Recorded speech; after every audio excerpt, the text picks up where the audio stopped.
நான் கடந்து வந்த பாதைகள் முட்கள் வேலிகள், நான் நடந்து வந்த பாதைகள் கரடு மேடுகள், நான் நடந்து வந்த பாதைகள் முட்கள் வேலிகள். நடக்க முடியல டாடி, நடக்க முடியல, நடக்க முடியல இயேசுவே, நடக்க முடியல.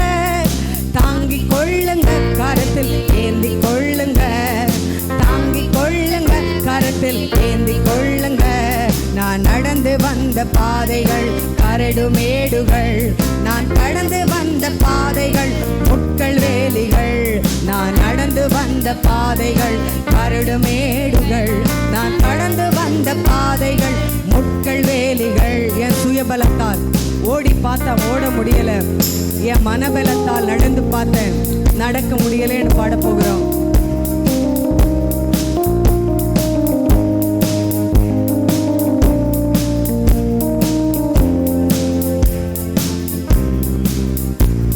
என் சுயபலத்தால் ஓடி பார்த்தேன் ஓட முடியல, என் மனபலத்தால் நடந்து பார்த்தேன் நடக்க முடியல. என் சுயபலத்தால் ஓடி பார்த்தேன் ஓட முடியல, என் மனபலத்தால் நடந்து பார்த்தேன் நடக்க முடியல. என்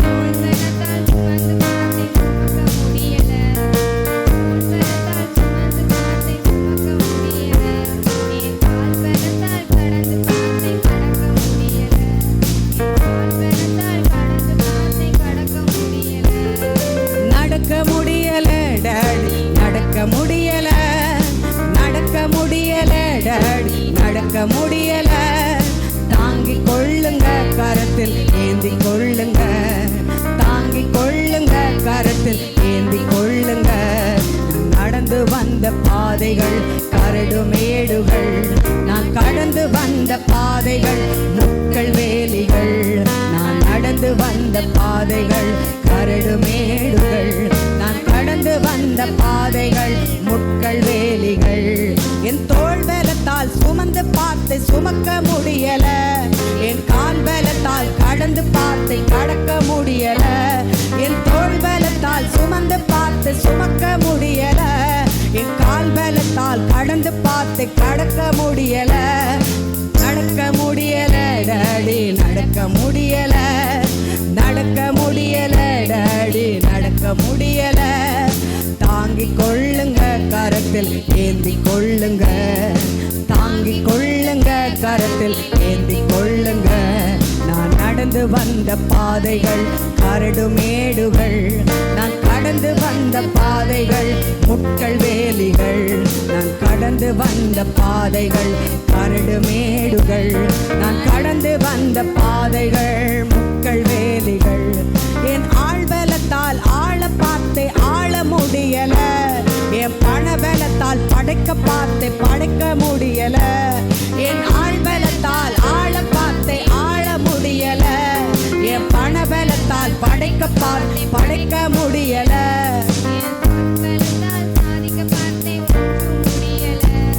என் வாய் பலத்தால் வாழ பார்த்து வாழ முடியல, என் சொல் பலத்தால் சாதிக்க பார்த்து ஒண்ணும் முடியல. என் வாய் பலத்தால் வாழ பார்த்து வாழ முடியல. நடக்க முடியல டாடி, நடக்க முடியல, நடக்க முடியல இயேசுவே, நடக்க முடியல. தாங்கிக் கொள்ளுங்க, கரத்தில் ஏந்தி கொள்ளுங்க, தாங்கிக் கொள்ளுங்க, கரத்தில் ஏந்தி கொள்ளுங்க.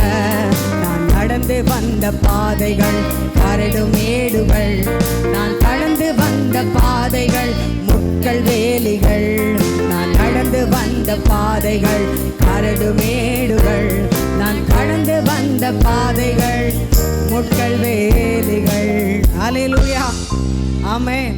ஆரம்பத்தில் ரொம்ப ரத்த சூடாக இருக்கும் வாலிப வயசில் அல்லது சின்ன பிள்ளையா இருக்கும்போது, போக போக நம்முடைய வாழ்க்கையில் வருகிற பிரச்சனைகள், நமக்கு விரோதமான காரியங்கள், அல்லது நாம் ஏதோ ஒன்று பண்ணியிருப்போம், இதனால் நம்மக்கிட்ட பலனே இல்லாமல் போயிடும். சரீர பிரகாரமான பலன் போகிறது பிரச்சனை இல்லை, நான் சொல்கிறது மன பலன். எதெல்லாம் முடியும்னு நினச்சோமோ, எதெல்லாம் கூடும்னு நினச்சோமோ, அதெல்லாம் நமக்கு நடக்கலை. அப்படிங்கல இப்போ ஒரு கட்டத்துக்கு வரும், ஆண்டவரே உங்கள் சித்தம் என் வாழ்க்கையில் நடக்கட்டும் என்று சொல்லி. ஹல்லேலூயா, ஹல்லேலூயா.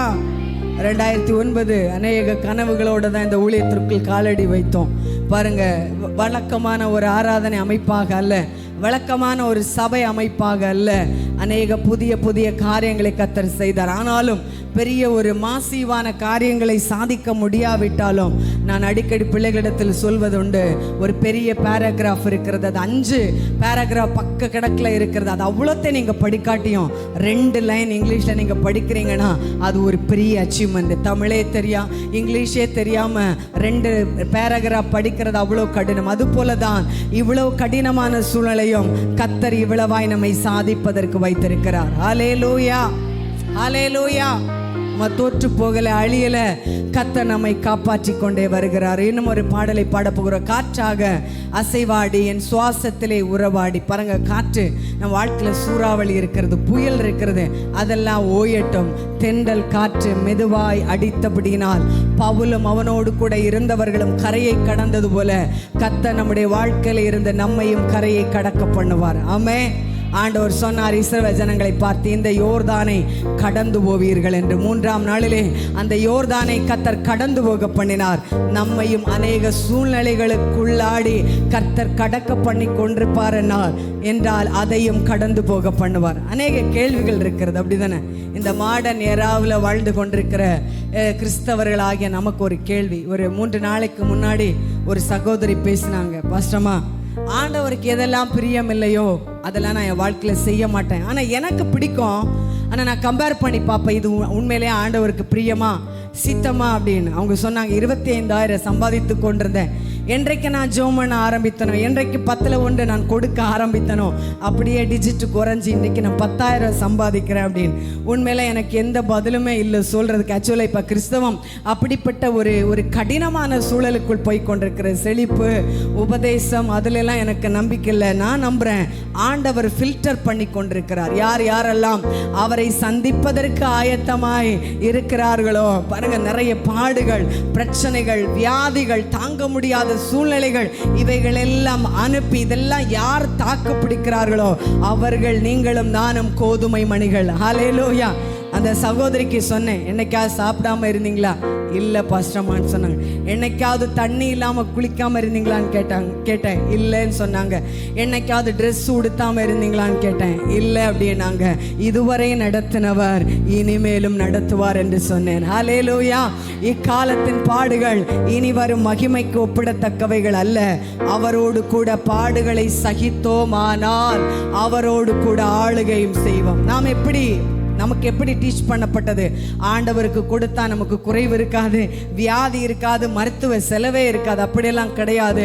சில வியாதிகள் எதற்காக என்றால் நம்மை அழிப்பதற்கல்ல.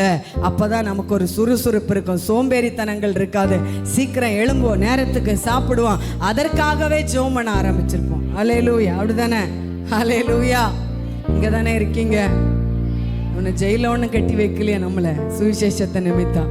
ஆமாம். 2 நாளைக்கு முன்பாடு எந்த மாதலன்னு தெரில, ஒரு தாயும் ஒரு பிள்ளையும் பல மணி நேரம் போராட்டத்துக்கு அப்புறம் கடல்லே அவங்களுடைய ஜீவன் இங்கே படகு சவாரி பண்ணியிருக்கிறாங்க, போயிருக்கிறது. ஆண்டவர், ஸ்திரியானவள் தன் பிள்ளைக்கு இறங்காமல் தன் பாலகனை மறப்பாளோ? அவர்கள் மறந்தாலும் நான் உன்னை மறப்பதில்லை. நம்மை மறப்பதற்கு அவர் மனிதனாய் இருந்தால் நம்பியல், ஐயோ மறந்துடுவார். இல்லை, ஆண்டவர் சர்வ வல்லமை உள்ள தேவன். ஹல்லேலூயா, ஹல்லேலூயா. ஆண்டவர் நம்முடைய வாழ்க்கையில் இருக்கிற சூறாவளியெல்லாம் போகட்டும். சூறாவளியை கூட தென்றலாய் பார்க்கிற அனுபவம் பரிசுத்த ஆவியானவர் நமக்குள் வைத்திருக்கிறார். ஆமென். ஹல்லேலூயா. தண்ணி தொடர்ந்து ஒரே இடத்துல விழுந்துட்டு இருக்கும்போது அந்த கல்லெல்லாம் பார்த்தீங்கன்னா அவ்வளோ ஒரு ஷேப்பனாக இருக்கும், கன்சிஸ்டன்சியாக தொடர்ந்து ஒரே பகுதியில் விழுந்து அந்த கற்கள் எல்லாம் அவ்வளோ ஒரு ஷார்ப்பனாகும் பொழுது அதுவே ஆகும் என்றால் பரிசுத்த ஆவியானவர் காற்றுக்கு ஒப்பிடப்பட்டிருக்கிறது. பரிசுத்த ஆவியானவரை தண்ணிக்கு ஒப்பிடப்பட்டிருக்கிறது. தண்ணி சூட்டை குறைக்கும், சுத்தப்படுத்தும். தண்ணி இல்லாத இந்த உலகத்தை கற்பனை பண்ண முடியாது. பரிசுத்த ஆவியானவர் நமக்குள் ஊற்றப்படுகிற பொழுது நம்முடைய கசப்புகள், நம்முடைய காயங்கள், நம்முடைய பாவங்கள், நம்முடைய சாபங்கள், இன்னும் ஒரு படி மேலே போய் சொல்கிறேன், அநேக வருடங்களாக எடுத்து கொண்டிருக்கிற மாத்திரையினுடைய சைடு எஃபெக்டை கூட மாற்றுவதற்கு பரிசுத்த ஆவியானவரால் முடியும். ஹல்லேலூயா, ஹல்லேலூயா. பாடலாமா? காற்றாக அசைவாடி என் சுவாசத்திலே உறவாடி மகிழ்ச்சியிலே நான் பாடி துதிக்க செய்பவரே. விட்டு விடாதீங்க. பிரச்சனை இருக்கு, உண்மைதான். பாடி இருக்கு, உண்மைதான். விட்டுறாதீங்க. You are middle of the success. வெற்றியின் பக்கத்துக்கு வந்துட்டீங்க. பாருங்க, யுத்தம் எப்ப தீவிரப்படும் அப்படின்னா வெற்றி நெருங்க நெருங்க ரொம்ப யுத்தம் நமக்கு இருந்துட்டே இருக்கும். யுத்தம் நல்லது. ஆமென். யுத்தம் நல்லது. யுத்தத்திற்கு அப்புறம் தான் எல்லா தேசத்திற்கும் கர்த்தர் அமெரிக்கையையும் சந்தோஷத்தையும் கொடுத்தவங்க வாழ்க்கையில் போய்கொண்டிருக்கிற இந்த யுத்தம் தான் உங்க வாழ்க்கைக்கான டேர்னிங் பாயிண்டாய் திருப்பு முனையாக கர்த்தர் வைத்திருக்கிறார். ஆமென். 3 கிறிஸ்தவங்க தான். ஒன்று, எதற்கெடுத்தாலும் கர்த்தரை நம்புகிறவர்கள். 2வது கேட்டகரி, தேவைக்காக மாத்திரம் தேவனை பின்பற்றுகிறவர்கள். 3வது கேட்டகரி, சர்ச்சுக்கு எதுக்கு வாரோன்னு தெரில, கல்லறைக்கு, பிறப்புக்கு, கல்யாணத்துக்கு, ஏதோ ஒன்று, ஆனாலும் ஆலயத்துக்குள்ளே இருக்கிறாங்களேன்னு ஒரு சந்தோஷம். இந்த 2 பேரை வச்சு ஆண்டவருக்கு பெருசாக ஒரு பிரயோஜனம் இல்லை. கேட்டகரி இருக்கு பாருங்க, அதுதான் பெண்கள் ஜெபத்துக்கு வரும், அதுதான் உபவாச ஜெபத்துக்கு வரும், அதுதான் விபிஎஸ்னா முதல்ல வந்து கொடுக்கும், அதுதான் வாலிபர் கூட்டத்துக்கு வந்து நிற்கும், அதுதான் எஸ்எஃப்சிக்கு வந்து நிற்கும், அதுதான் எல்லாவற்றுக்கும் வந்து நிற்கும். ஆனால் அதுக்கு தான் அதிக பிரச்சனை இருக்கும். இவர்களால் தான் கிறிஸ்தவம் வாழவில்லை, கிறிஸ்து நமக்குள் வாழ்ந்து கொண்டிருக்கிறார். ஹல்லேலூயா, ஹல்லேலூயா. 2 கரங்களை தட்டி பரிசுத்த ஆவியானவரை நல்ல சத்தமா மகிமைப்படுத்தலாம். இந்த இடத்துல சிஎம் இருந்தா எவ்வளவு ஒரு கரகோஷம் இருக்கும். அதை காட்டிலும் நமக்குள் இருக்கிறவர், உங்களுக்குள் இருக்கிறவர், நம்முடைய சூழ்நிலைகளுக்குள் இருக்கிறவர் பெரியவர். பாடப்போகிற பாடலாமா? உயிர் வந்துட்டா எத்தனை மோட்டிவேஷன். ஹல்லேலூயா, ஆமென், ஹல்லேலூயா. இந்த சைடு என்ன உயிர் இருக்கா? ஹல்லேலூயா, ஹல்லேலூயா, ஹல்லேலூயா, ஹல்லேலூயா. பாட போற காற்றாக அசைவாடி என் சுவாசத்திலே உறவாடி மகிழ்ச்சியிலே நான் பாடி துதிக்க செய்பவரே, உம்மை பாட வைப்பவரே. பாட போகிறோம்.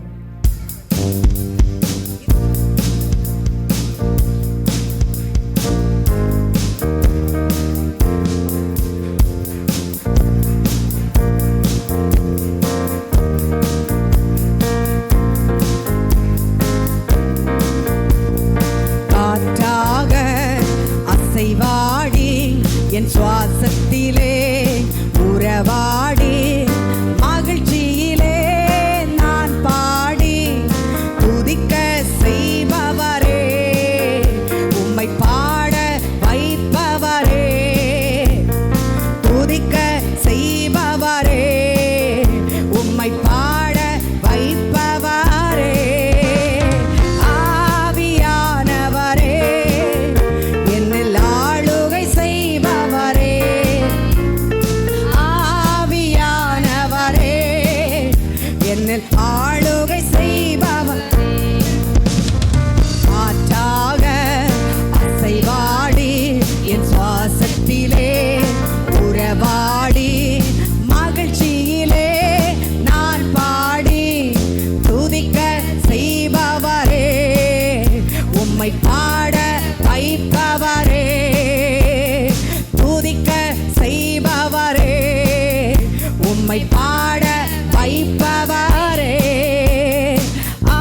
ஆவியானவரே என்னில் ஆளுகை செய்பவரே, ஆவியானவரே என்னில் ஆளுகை செய்பவரே, சேற்றில் இருந்த என்னை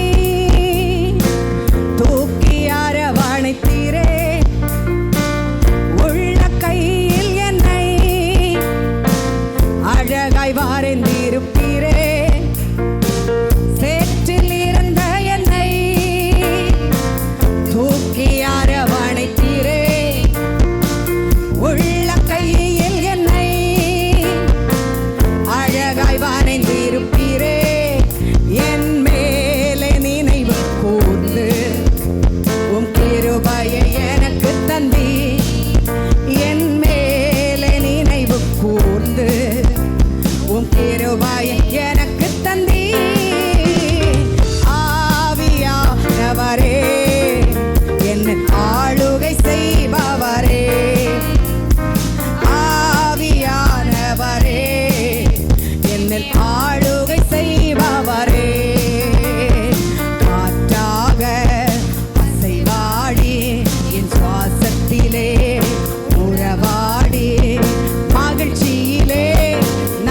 உமக்காக கலக்கிட அபிஷேகம் அபிஷேகம் ஊற்றுமே. ஆனல் கொண்டு உமக்காய் எழும்பிட வல்லமை வல்லமை வல்லமை தாருமே. தேசத்தை உமக்காய். ஊழியக்காரரே, நீங்கள் எல்லோரும் கர்த்தரை ஸ்தோத்திரியுங்கள்.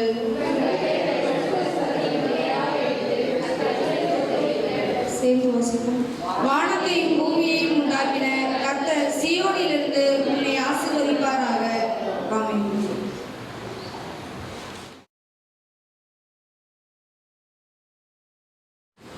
ஒரு பாடலை சேர்ந்து பாடும்போது காணிக்கிற சம்பவங்கள் செலுத்தலாம். அல்லேலூயா.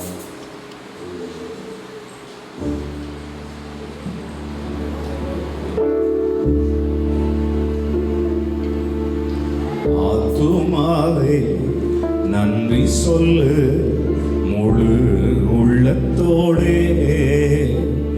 ஆத்துமாவே நன்றி சொல்லு முழு உள்ளத்தோடே. கர்த்தர் செய்த நன்மைகளை ஒரு நாளும் மறவாதே. கர்த்தர் செய்த நன்மைகளை ஒரு நாளும் மறவாதே. ஆத்துமாவே நன்றி சொல்லு முழு உள்ளத்தோடே. என் ஆத்துமாவே நன்றி சொல்லு முழு உள்ளத்தோடே. குற்றங்களை மன்னித்தாரே, நோய்களை நீக்கினாரே. குற்றங்களை மன்னித்தாரே, நோய்களை நீக்கினாரே. படுகொலி நின்று மீட்டாரே, ஜீவனை மீட்டாரே. படுகொலி நின்று மீட்டாரே, ஜீவனை மீட்டாரே. கர்த்தர் செய்த நன்மைகளை ஒரு நாளும் மறவாதே. கர்த்தர் செய்த நன்மைகளை ஒரு நாளும் மறவாதே. ஆத்துமாவே நன்றி சொல்லு முழு உள்ளத்தோடே. என் ஆத்துமாவே முழு உள்ளத்தோடே.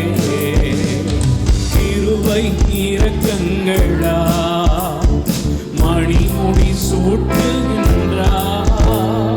கிருபை இரக்கங்களா மணிமுடி. சேர்ந்து சொல்லுங்கப்பா. வாழ்நாளெல்லாம் நன்மைகளா திருப்தியாக்குகின்றார். வாழ்நாளெல்லாம் நன்மைகளா திருப்தியாக்குகின்றார். கர்த்தர் செய்த நன்மைகளை ஒரு நாளும் மறவாதே.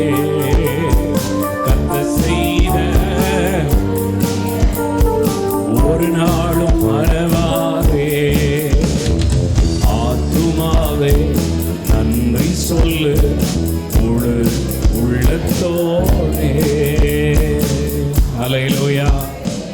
உட்கார்வோம். ஆண்டுடைய நல்ல நாமத்தில் உங்களை இந்த ஆராதனைக்கு வரவேற்கிறோம். புதிய மாதம் முதல் வாரம் நாம் அவர் சமூகத்திலே ஒருமித்து கூடும்படிக்கு ஆண்டவர் நமக்கு கிருபை செய்திருக்கிறார்.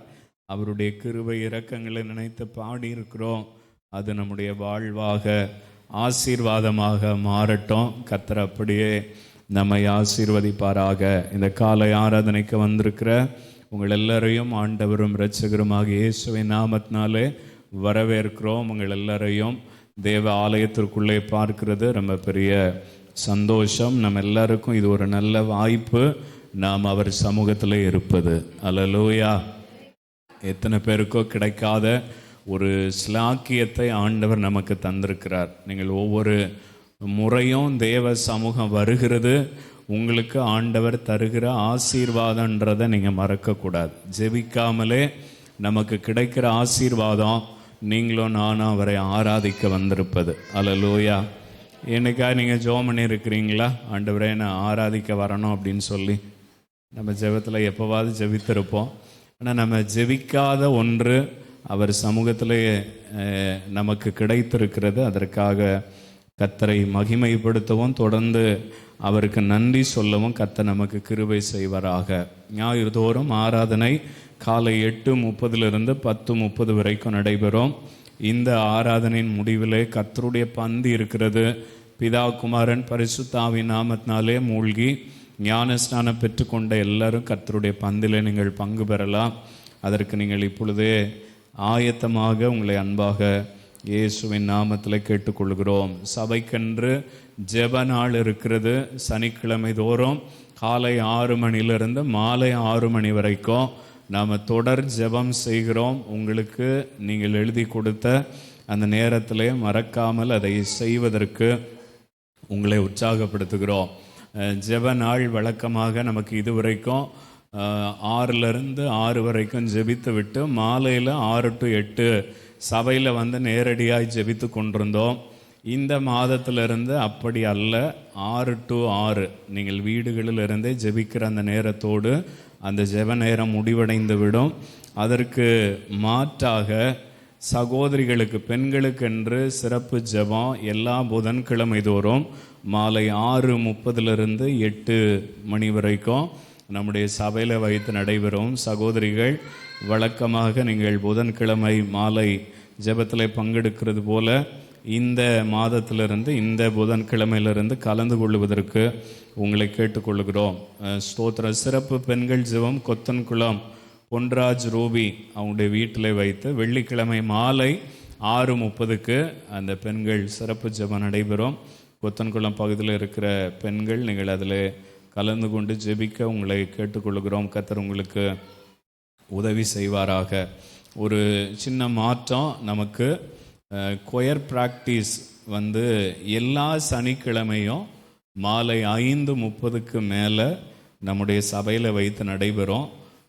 கொயரில் இருக்கிற எல்லாரும் அதில் நீங்கள் கட்டாயம் கலந்து கொள்ளணும். யார் யார் என்னைக்கு பாடுவாங்க அப்படின்றது அன்னைக்கு நைட்டு தான் உங்களுக்கு சொல்லப்படும். சரியா? பாட்டு பொதுவாக எல்லாருக்கும் அனுப்பப்படும். சனிக்கிழமை சாயந்தரம் ப்ராக்டிஸ் முடிச்சுட்டு அன்னைக்கு காலையில் பாடுற 2 பேர் யாருன்றது சொல்லப்படும். கொயரில் இருக்கிறவங்க அதில் நீங்கள் பங்கு பெறுங்கள். அதுபோல் கொஞ்சம் வாலிப பெண்கள் வாலிப ஆண்கள் சனிக்கிழமை மாலை நேரத்தில் நமக்கு சபையை ஆயத்தம் செய்வதற்கான காரியங்கள் இருக்கிறது. அந்த கொயர் டீமோடு கூட வீட்டில் ஃப்ரீயாக இருக்கிற நீங்களும் இணைந்து கொள்வதற்கு உங்களை உற்சாகப்படுத்துகிறோம். அதை ஞாபகத்தில் வைத்து கொள்ளுங்கள். மெகா வேத வினா போட்டி வாலிபர்கள் டிபார்ட்மெண்ட் சார்பாக நடைபெற இருக்கிற மெகா வேத வினா போட்டி ஜூலை மாதம் 26ஆம் தேதி நடைபெறும். எண்ணாகமம் அப்போஸ்தலருடைய நடபடிகள் இந்த 2 புஸ்தகங்களிலும் இருந்து உங்களுக்கு அந்த தேர்வு நடைபெறும். வாலிபர்கள் டிபார்ட்மெண்ட் சார்பாக நடைபெறுகிற இந்த வேதவினா போட்டியிலே நீங்கள் கலந்து கொள்ளுகிறவர்கள் அதற்காக ஆயத்தப்படுங்கள். எல்லாருமே அதில் பங்கு பெறலாம். எனவே அதற்கான ஹால் டிக்கெட் வாங்கி அதை பயன்படுத்தி அந்த தேர்வில் எழுதவும் அதனால் வசனங்களை கற்றுக்கொள்ளவும் கர்த்தர் உங்களுக்கு உதவி செய்வாராக. அல்லேலூயா.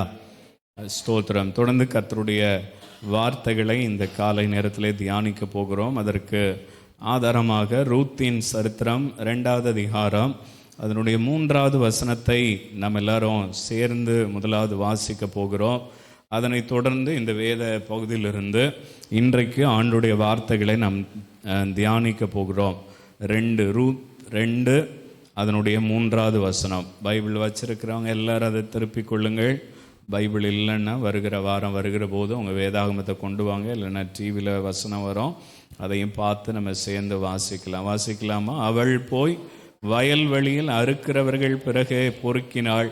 தற்செயலாய் அவளுக்கு நேரிட்ட அந்த வயல் நிலம் எலிமெலேக்கின் வம்சத்தானாகிய போவாஸ் உடையதாயிருந்தது.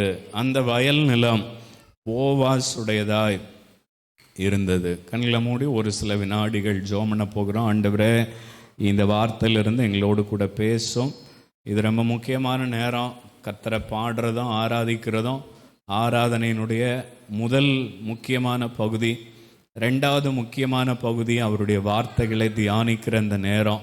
ஆண்டவர் நம்மோடு கூட பேசட்டும். ஆவியானவரே, என் கூட பேசுங்க, நான் உங்கள் வார்த்தைக்கு செவி கொடுக்குறேன் அப்படின்னு சொல்லி ஒரு வார்த்தை சொல்லி நீங்கள் ஜெபம் பண்ணுங்க. தேவ வார்த்தையை அப்படி ஏற்றுக்கொள்ளக்கூடிய ஆமென் காதுகளை கர்த்தர் நமக்கு தருவாராக.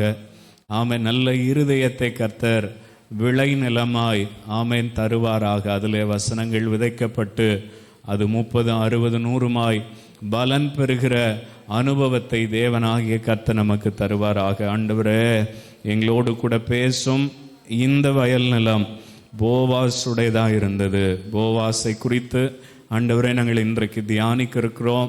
ஆண்டவரே, அந்த தியானத்தை கர்த்தர் எங்களுக்கு ஆசீர்வாதமாய் மாற்றித்தார். நம்முடைய வார்த்தைகள் எங்களுக்கு ஜீவனை கொடுக்கக்கூடியது. ஆண்டவரே, எங்கள் ஆவிக்குரிய வாழ்க்கையை எழுப்பட்டும் என்று சொல்லி நாங்கள் இந்த வார்த்தைகளை ஆசீர்வதித்து ஜெபிக்கிறோம். எங்கள் ஜெபம் கேளும் நல்ல பிதாவே, ஆமென். ஸ்தோத்திரம். போவாசனுடைய வயல் நிலம் என்கிற தலைப்பிலே இந்த காலை ஆராதனையிலே கர்த்தருடைய வார்த்தைகளை நாம் தியானிக்க போகிறோம். இந்த ஆண்டு முழுவதும் வாரம் ஒரு கதாபாத்திரம் என்று இதுவரைக்கும் ஏறக்குறைய 14 பேரை நாம் தியானிப்பதற்கு ஆண்டவர் பல்வேறு நிலைகளிலே உதவி செய்திருக்கிறார். இந்த காலை நேரத்திலையும் இந்த ரூத் புஸ்தகத்தினுடைய கதாநாயகனாய் இருக்கிற போவாஸ் என்கிற தேவ மனிதனை குறித்து, அவனுடைய வாழ்க்கை குறித்து, குறிப்பாக இந்த 2வது அதிகாரத்திலே நாம் வாசிக்க கேட்ட இந்த 3வது வசனத்தை மையமாக வைத்து போவாசனுடைய வயல் நிலம், போவாஸ் அவன் ஒரு வயல்வெளிக்கு சொந்தக்காரன் என்கிற அந்த தலைப்பை மையமாக வைத்து நாம் ஆண்டுடைய வார்த்தைகளை கேட்க இருக்கிறோம். போவாஸ் ரொம்ப முக்கியமான ஒரு மனிதன். இஸ்ரவேல் சரித்திரம் ஆரம்பிக்கப்பட்டது ஆபிரகாம் மூலமாக.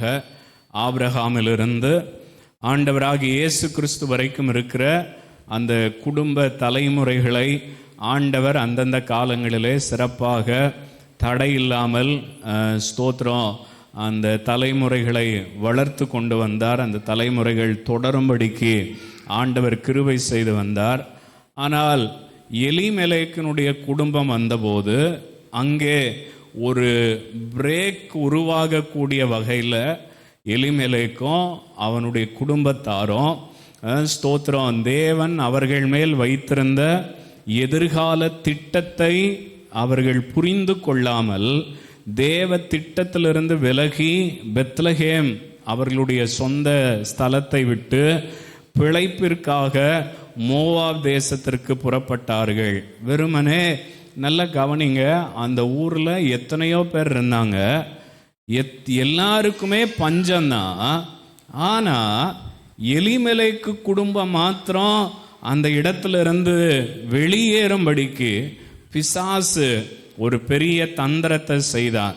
ஏன் அப்படி சொல்கிறேன் அப்படின்னா, இந்த எலிமெலேக்கு குடும்பம் அங்கே இருந்து வெளியிலே போனால் இவர்கள் மூலமாய் வரக்கூடிய, நம்ம வாசிக்கிறோம் இந்த 2வது அதிகாரம் 1வது வசனத்தில், நகோமிக்கு அவளுடைய புருஷனாகிய எலிமெலேக்கின் உறவின் முறையில் இருந்தவன் போவாஸ் என்று நம்ம வாசிக்கிறோம். அப்படிதானே? போவாஸ்ன்னு சொல்லி என்ன செய்கிறோம்? வாசிக்கிறோம். அப்படின்னா என்ன அர்த்தம்? இவங்க ஒரு உறவின் முறையார். அப்படின்னா இந்த மோவாபிய தேசத்திற்கு இவர்கள் போவது தேவனுக்கு பிரியமான ஒன்று அல்ல. அவர்கள் அப்படி போகிறதுனால தேவனை குறித்த தேவன் வைத்திருந்த ஒரு மிகப்பெரிய திட்டத்துக்கு பெரிய தோல்வி ஏற்படக்கூடிய வகையில் இந்த செயல் இருக்கிறது என்கிறதை அவர்கள் அறியாமல் போனார்கள். எல்லாரும் இங்கே தான் இருக்கிறீங்களா? அல்லேலூயா. சேர்ல இருக்கிறவங்களாம் இங்கே இருக்கிறீங்களா? ஆமென். அல்லேலூயா. ஸ்தோத்திரம். என்ன சொன்னேன்னு தெரியுதா? இவங்களை குறித்து ஒரு பெரிய திட்டம் இருக்குது. ஆனால் அதை குறித்து யோசிக்காம பெத்லகேமை விட்டு வெளியில் போயிட்டாங்க. இப்போ என்ன ஆண்டவருக்கு பெரிய ஆபத்து?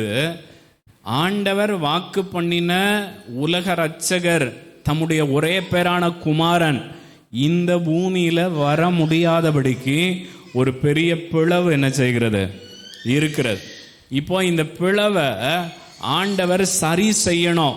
அப்படி சரி செய்வதற்கு ஆண்டவர் தெரிந்து கொண்ட ஒரு ஒரு கதாபாத்திரம் தான் நம்ம வாசித்த போவாஸ். அல்லேலூயா. இந்த போவாஸை கர்த்தர் முன்குறித்து தெரிந்தெடுத்திருக்கிறார். இன்னும் நான் இது என்னுடைய கற்பனை, இப்படி வேதத்தில் சொல்லப்படலை. ஒருவேளை இந்த ரூத் இல்லாமல் போயிருந்தாலும் கூட போவாஸ் மூலமாய், எலிமெலேக்கு மூலமாய், அவங்களுடைய குடும்பத்தின் மூலமாய் ஆண்டவர் ஒரு நன்மையை கட்டாயம் அவருக்கு தகுந்த மாதிரி செய்திருந்திருக்க முடியும். ஆனால் அவங்களுக்கு அப்படி செய்வதற்கான வாய்ப்பை அவர்கள் ஆண்டவருக்கு கொடுக்காமல் தேவனை விட்டு விலகி போய்விட்டார்கள். நிறைய நேரங்களில் ஆண்டவர் நம்மளை பயன்படுத்த நினைக்கும் போதும், நம்மளை ஆசீர்வதிக்க நினைக்கும் போதும் ஆண்டவருக்கு நம்ம வாய்ப்பு கொடுக்க தவறி விடுகிறோம். அதனால் என்ன ஆகும்? ஆண்டருடைய ஆசீர்வாதம் நமக்கு இல்லாமல் போய்விடும். அல்லேலூயா. அது சொல்ல புரியுதா? கூட இருக்கிறீங்களா? புரிஞ்சுதுன்னா ஒரு அல்லேலூயா சொல்லுங்க பாப்பா. அல்லேலூயா. ஆண்டவர் நமக்கு சில நேரங்களில் செய்வதற்கு வைத்திருக்கிற அந்த ஆசீர்வாதங்களை நாம் இழந்து போகாதபடிக்கு இருக்கணும்னு சொன்னால், ஆண்டவருக்கு அவருடைய வேலையை செய்வதற்கு நம்முடைய வாழ்க்கையில் நம்ம இடத்தை கொடுக்கிறவர்களாக இருக்கணும், வாய்ப்பை கொடுக்கிறவர்களாக இருக்கணும். ஆண்டவர் ஆபிரகாம் வழியில் எலிமெலேக்கையும் அவனுடைய குடும்பத்தையும் ஆண்டவர் தெரிந்தெடுத்தார். ஆனால் அவருடைய ஆசீர்வாதம் நிறைவேற போகிற அந்த டைமில் பெத்லகேமில் இவங்க இல்லை. எங்கே இல்லை? பெத்லகேமில் இல்லை. இப்போ யோசித்து பாருங்க, ஏன் ஆண்டவர் நகோமியையும் அவளுடைய குடும்பத்தில் உறவில் இருந்த ரூத்தையும் ஆண்டவர் திரும்ப பெத்லகேமுக்கு கொண்டு வந்தார்? இல்லாட்டி இப்படி கேட்குறேன், மோவாப்ல இருந்து பெத்லகேமுக்கு இவர்களை கொண்டு வந்தது யாரு தான்? ஆண்டவர் தான். அவர்களை வர வைத்தது யாரு தான்? ஆண்டவர் தான். அப்போ ஏன் நஷ்டம் வந்துச்சு? ஏன் இழப்பு வந்துச்சு? ஏன் 3 புருஷமாரை இழந்து போய்விட்டார்கள் அப்படின்னு சொன்னா, இவங்களை அப்படி செய்தாதான் எங்க கொண்டு வர வைக்க முடியும்? பெத்லகேமுக்கு கொண்டு வர வைக்க முடியும். கொண்டு வர வைக்க வேண்டியதனுடைய அவசியம் என்ன ஆண்டவருக்கு அப்படின்னா, ஆண்டவர் அவர்கள் மேல ஒரு ஆசீர்வாதமான திட்டத்தை வச்சிருந்தார். அவர்களை அழிக்கக்கூடிய திட்டம் இல்லை, ஆசீர்வாதமான திட்டம் அவர்கள் மேலே இருந்தது. அதனால தான் ஆண்டவர் அவர்கள் விரும்பத்தகாத ஒன்றை அவர்களுக்கு அனுமதித்து ஆண்டவர் அவர்களிடமாய் அவரை சேர்த்து கொண்டார். ஆனால் இங்கேயும் கவனிங்க, இவங்க திரும்ப வந்த பிறகும் அங்கே ஆண்டவருடைய திட்டம் நிறைவேறுவதற்கு ஒரு இடைவெளி இருக்கிறது, ஒரு வெறுமை இருக்கிறது. ஏன்னா இப்போ நகோமியும் ரூத்தும் மாத்திரம் தான் என்ன செய்கிறாங்க? இருக்கிறாங்க. அல்லேலூயா. இப்போ எப்படி வந்திருக்கிறாங்க? ஒன்றுமே இல்லை. போகும்போது நகோமி சொல்கிறா, நாங்கள் பரிபூரணமாக இந்த இடத்த விட்டு போனோம், ஆனால் இப்போ வெறுமையாக நான் என்ன செய்கிறேன்? வந்திருக்கிறேன். அதனால் என்ன நகோமின்னு சொல்லி என்ன செய்யாதீங்க, கூப்பிடாதீங்கன்னு சொல்லக்கூடிய அளவுக்கு அவளுடைய வாழ்க்கையில் கசப்பு நிறைந்திருந்தது, ஆசீர்வாத குறைவுகள் இருந்தது, இழப்பு இருந்தது.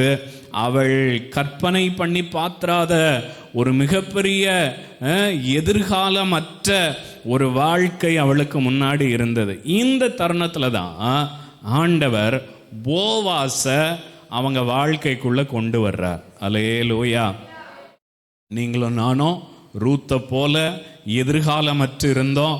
நகோமியை போல நம்முடைய வாழ்க்கையில் கசப்பு நிறைந்திருந்தது, நமக்கு எதிர்கால நம்பிக்கை இல்லை, நிறைய இழப்புகளை நாம் சந்தித்தவர்களாக இருந்தோம். இந்த பூமியில் அடுத்த கட்ட நகர்வு என்னன்னு தெரியாத அளவிற்கு நம்முடைய வாழ்க்கையில் பெரிய கேள்விகள் என்ன செய்தது இருந்தது. இந்த டைமில் தான் நம்முடைய வாழ்க்கை முடிவடைய போகிற ஸ்தோத்திரம். அந்த தருணத்தில் தான் ஆண்டவரும் இந்த போவாஸை போல நம்முடைய வாழ்க்கையில் குறுக்கிட்டார். அல்லேலூயா. குறுக்கிட்டதுனால என்ன நடந்துச்சு? முடிந்து போக வேண்டிய நம்முடைய வாழ்க்கை, எதிர்காலமற்ற நம்முடைய வாழ்க்கைக்கு ஒரு புதிய ஆரம்பத்தை தேவனாகிய கர்த்தர் அவருடைய வல்லமையினாலும் நம்ம மேலே வைத்த கிருபை இரக்கத்தினாலும் அவர் நமக்கு கிடைக்கும்படிக்கு செய்தார். நான் இப்படி சொல்றேன், தேவன் மாத்திரம் நம்முடைய வாழ்க்கையில் குறுக்கிடாமல் போயிருந்தால் நம்முடைய வாழ்க்கையும் எதிர்காலமற்றதாய் மாறி போயிருக்கும். அல்லேலூயா. தேவ திட்டத்துக்கு வெளியிலே நிற்கிற அநேக கோடி ஜனங்களை போல நீங்களும் நானும் தேவ திட்டத்துக்கு வெளியிலே நின்றிருப்போம். ஆனால் ஆண்டவர் சிலுவையின் மூலமாய், கிறிஸ்துவின் மூலமாய், தம்முடைய குமாரன் மூலமாய், அவருடைய இரத்தத்தின் மூலமாய், அவர் நமக்காக சிலுவை சுமந்து இரத்தம் சிந்தி நம்முடைய பாவங்களுக்கு விலக்கி கழுவி அவருடைய பிள்ளைகளாய் மாற்றினதின் மூலமாய் அந்த திட்டம் மறுபடியும் ரீஸ்டார்ட் பண்ணப்பட்டது. எங்கெல்லாம் மனிதர்கள் அவருடைய திட்டத்துக்கு மாறாக அவர்கள் விலகுகிறார்களோ, அவர்கள் வெறுமையாகி போகிறார்களோ, அங்கெல்லாம் தேவன் எப்பொழுதும் குறுக்கிடுவதற்கு அவர் விருப்பமுள்ளவராயிருக்கிறார்.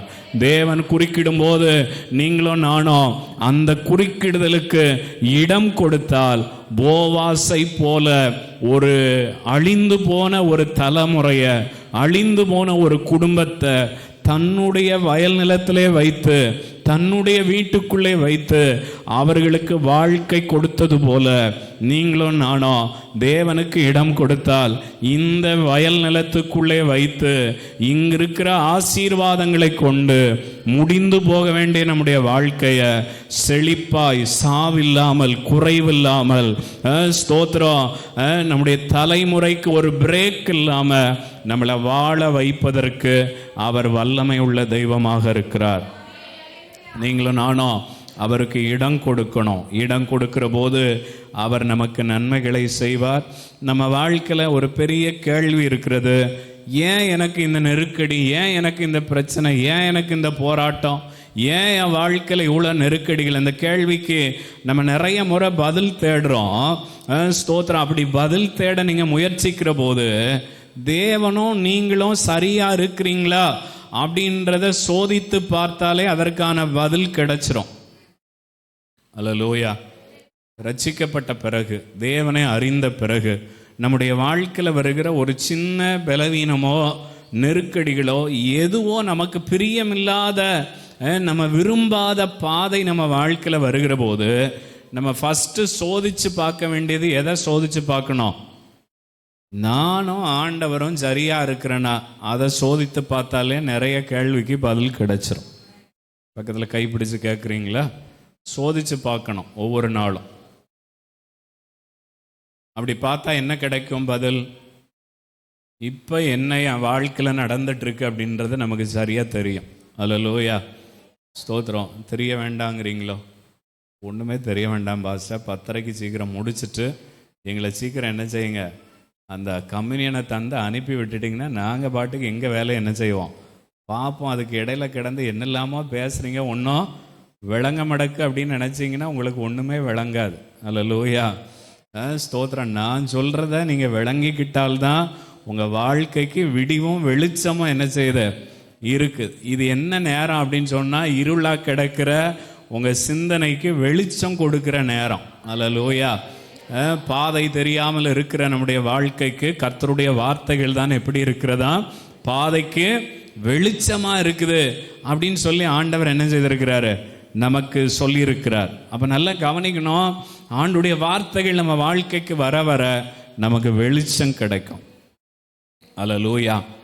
ஸ்தோத்திரம். கவனிங்க. இந்த போவாஸ் அவன் செய்த சில காரியங்களை நான் உங்களுக்கு சொல்ல விரும்புகிறேன். நான் போவாஸை குறித்து வருகிற வாரத்தில் வாய்ப்பு இருந்தால் பேசுகிறேன். இப்போ என்ன பேச போகிறேன் அப்படின்னா, போவாசனுடைய வயல் நிலத்துக்குள்ளே நீங்களும் நானும் இருந்தால் நமக்கு என்ன ஆசீர்வாதம் இருக்குது, அந்த வயல் நிலத்திலிருந்து என்ன நமக்கு கிடைக்குது அப்படின்றத குறித்த சில சிந்தனைகளை நான் இந்த வேத பகுதியிலிருந்து உங்கள் கூட சொல்லித்தர விரும்புகிறேன், உங்களுக்கு கற்றுத்தர விரும்புகிறேன்.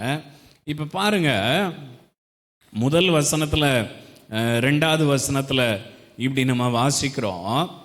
ஸ்தோத்திரம். நகோமிக்கு அவளுடைய புருஷனாகிய எலிமெலேக்கின் உறவின் முறையில் போவாஸ் என்னும் பேருள்ள ஒரு மிகுந்த ஆஸ்திக்காரனாகிய இனத்தான் ஒருவன் இருந்தான் அப்படின்னு வாசிக்கிறோம். முதல் வசனம். இந்த வயல் நிலத்துக்குள்ள வந்த உடனே இந்த ரூத்து குடும்பத்துக்கு என்ன நன்மை கிடைக்குது, என்ன ஆசீர்வாதம் கிடைக்குது அப்படின்னா, நீங்க நல்லா கவனிங்க. இந்த குடும்பம் எதனால வந்து பெத்லகேம்ல இருந்து மோவாபுக்கு போனாங்க. எதனால போனாங்க? பஞ்சம், எங்களுக்கு உதவி செய்யறதுக்கு யாரும் இல்லை. இதுதான் அடிப்படை. அப்படிதானா? கவனிக்கிறீங்களா? எல்லாரும் சொல்ல புரியுதா?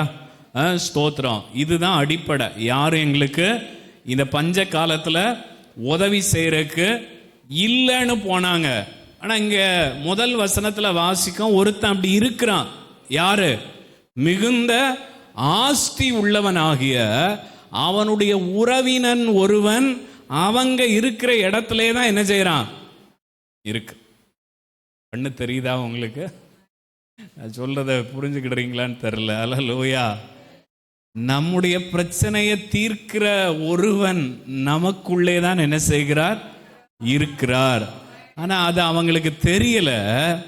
என்னைக்கு அந்த போவாசனுடைய வயல் நிலத்துல வந்து அவர்களுடைய கால்கள் நின்றதோ, இந்த முதல் வசனத்தை எழுதும் போது சாமுவேல் வந்து அதை வந்து மேலே தூக்கி போட்டு எழுதுறார். ஆக்சுவலாக அந்த 1வது வசனம் இந்த அதிகாரம் முடிகிற டைம்ல எழுதப்பட்டிருந்தா இன்னும் கொஞ்சம் பொருத்தமாக இருந்திருக்கும். அவங்களுடைய உறவின் முறையான் ஒரு ஆஸ்திக்காரன் போவாஸ் இருக்கிறான் என்பது இவர்களுக்கு தெரியாது. ஆனால் ஒரு வயல் நிலத்தில் போய் நிற்கிறாங்க. நின்ற போது இவங்களுக்கு ஒரு காதுக்கு ஒரு செய்தி வருது. இவங்க கண்ணு திறக்கப்பட்டு ஒரு முக்கியமான காரியத்தை பார்க்குறாங்க.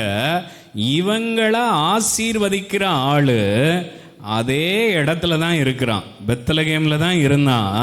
ஆனால் அதை அறியாமல் அவர்கள் வேற ஒரு தேசத்திற்கு போய் எல்லாவற்றையும் இழந்து அவர்கள் திரும்ப இந்த வயல் நிலத்தில் வந்து நிற்கிறாங்க. அல்லேலூயா. இது முதல்ல வந்து நின்றிருந்தா என்ன நடந்திருக்கலாம்? ஒரு இழப்பும் இருந்திருக்காது. அல்லேலூயா. ஆனால் என்ன நடந்திருக்கும்? ரூத்துங்கிற ஒரு அருமையான தேவ மனுஷிய இவர்கள் இழந்து போயிருக்கலாம். ஒருவேளை இல்லாட்டி கூட ஆண்டவர் வந்து இவங்க போகாட்டி கூட ரூத்தை ஆண்டவர் பெத்லகேமுக்கு என்ன செய்திருக்கலாம்? கொண்டு வந்திருக்கலாம். அல்லேலூயா. ஏன் இன்னைக்கு உங்களை நம்பி ஒருத்தரும் சர்ச்சுக்கு வரமாட்டேங்கிறாங்கன்னு தெரியுமா? இப்படி திடீர்னு ஒரு கேள்வி கேட்டால் என்ன பாஸ்டர் செய்? ஏன் வரமாட்டேங்கிறாங்க? நம்ம வந்து மோவாப்ல இருந்து பெத்லகேமுக்கு வர்றதுக்கு பதிலாக பெத்லகேம்ல இருந்து மோவாப் போகிறது தான் நமக்கு சந்தோஷமா தெரியுது. கூட இருக்கிறீங்களா? அல்லேலூயா. நான் இப்படி சொல்றேன்னா, இந்த ரூத்து வந்து ஒருவேளை இவங்க போகாட்டி கூட ஆண்டவர் அவள் மேல வைத்திருந்த திட்டத்தினாலும் அவள் தேவன் மேல வைத்திருந்த அந்த விருப்பம் வாஞ்சைனாலும் இவ தேடி வந்திருக்கலாம், வந்திருப்பா. எப்படி நடந்திருந்தா?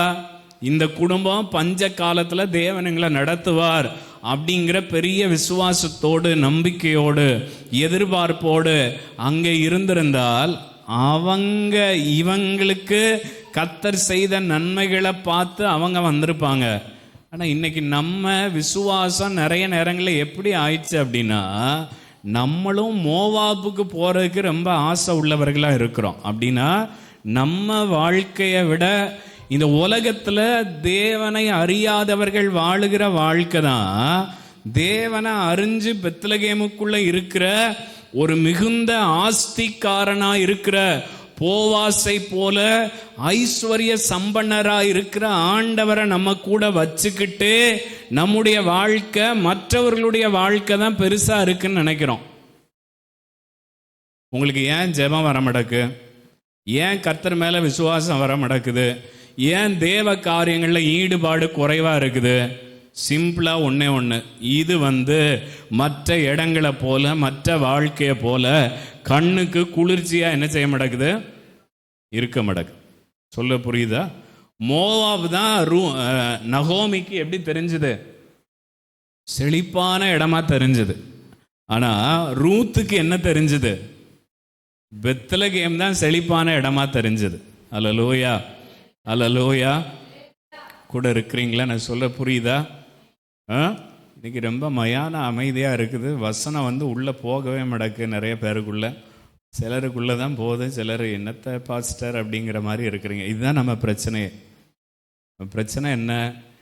இந்த வாழ்க்கை, இந்த இடம் ரொம்ப ஆசீர்வாதமான ஒரு வயல் நிலம். ஏன்னா இந்த வயல் நிலத்தின் சொந்தக்காரர் சாதாரணமானவர் கிடையாது, மிகுந்த ஆஸ்திக்காரராக இருக்கிற நம்முடைய தேவனாகிய கர்த்தர். அல்லேலூயா, அல்லேலூயா. ஆஸ்திக்காரராக இருக்கிற தேவனுடைய அந்த வல்லமையையும் அவருடைய ஆசீர்வாதத்தையும் உணர முடியாதபடிக்கு ஸ்தோத்திரம், நம்முடைய கண்கள் அடைக்கப்பட்டிருக்கிறது. நம்முடைய பார்வை, விசுவாச பார்வை நமக்கு அதை குறித்து குறைவாக இருக்கிறது. நான் இப்படி சொல்றேன், இந்த வாழ்க்கை தான் உலகத்திலேயே உன்னதமான வாழ்க்கை, மேன்மையான ஒரு வாழ்க்கை, ஆசீர்வாதமான ஒரு வாழ்க்கை. ஏன்னா இந்த வயல் நிலத்துக்கு சொந்தக்காரர் போவாஸ். அல்லேலூயா. அவர் யார் அப்படின்னா, நம்ம உறவின் முறையை சார்ந்த ஒண்ணு இல்லாதவர் கிடையாது, மிகுந்த ஆஸ்தியை உடையவர். அல்லேலூயா. பிலிப்பியர்ல வாசிக்கிறோம், எல்லா நாமத்துக்கும் மேலான நாமத்தை அவருக்கு தந்தருளி எல்லா நாவும் எல்லா முழங்கால்களும் அவர் நாமத்தை அறிக்கை பண்ணவும் அவருக்கு முன்பதாக முடங்கவும் தக்க மேலான நாமத்தை அவருக்கு தந்தருளி அப்படின்னு வாசிக்கிறோம். அல்லேலூயா. அப்படின்னா மேலான நாமம் உடையவர் யாரு? இல்லாட்டி இப்படி சொல்றேன், கோவில் கூட திருவிழா, ஸ்தோத்திரம், ஆற்றுல இறங்குறது, என்னது கடற்கரையில் நின்று அரக்கனை கொல்றது, இந்த திருவிழாலாம் உண்மையில யாருக்கு தான் நடத்தப்பட்டிருக்கணும்? இயேசுநாதருக்கு தான் நடத்தப்பட்டிருக்கணும். ஏன்னா அவர் தான் உண்மையில யாரை கொன்னது. உங்களுக்கும் எனக்கும் நிறைய நேரங்கள்ல அதுதான் ரொம்ப ஃபேமஸாக தெரியுது. அப்படிதானே? சர்ச்சு வளர்ந்துச்சு, சுவிசேஷம் பெருகிட்டு, சர்ச்சில் கூட்டம் பெருகிட்டு அப்படிங்கிறோம். ஆனால் இன்னைக்கு உலகத்தில் கூட்டம் குறையலை. அங்கே பெருகுனா இங்கே கூடணுமா குறையணுமா? அங்கே பெருகும்போது இங்கே குறையணும். அப்படிதானே? இங்கே கூடும்போது அங்கே என்ன செய்யணும்? குறையணும். ஏன் குறைய நடக்குது அப்படின்னா வித்தியாசம் நமக்கு தெரியல. அல்லேலூயா.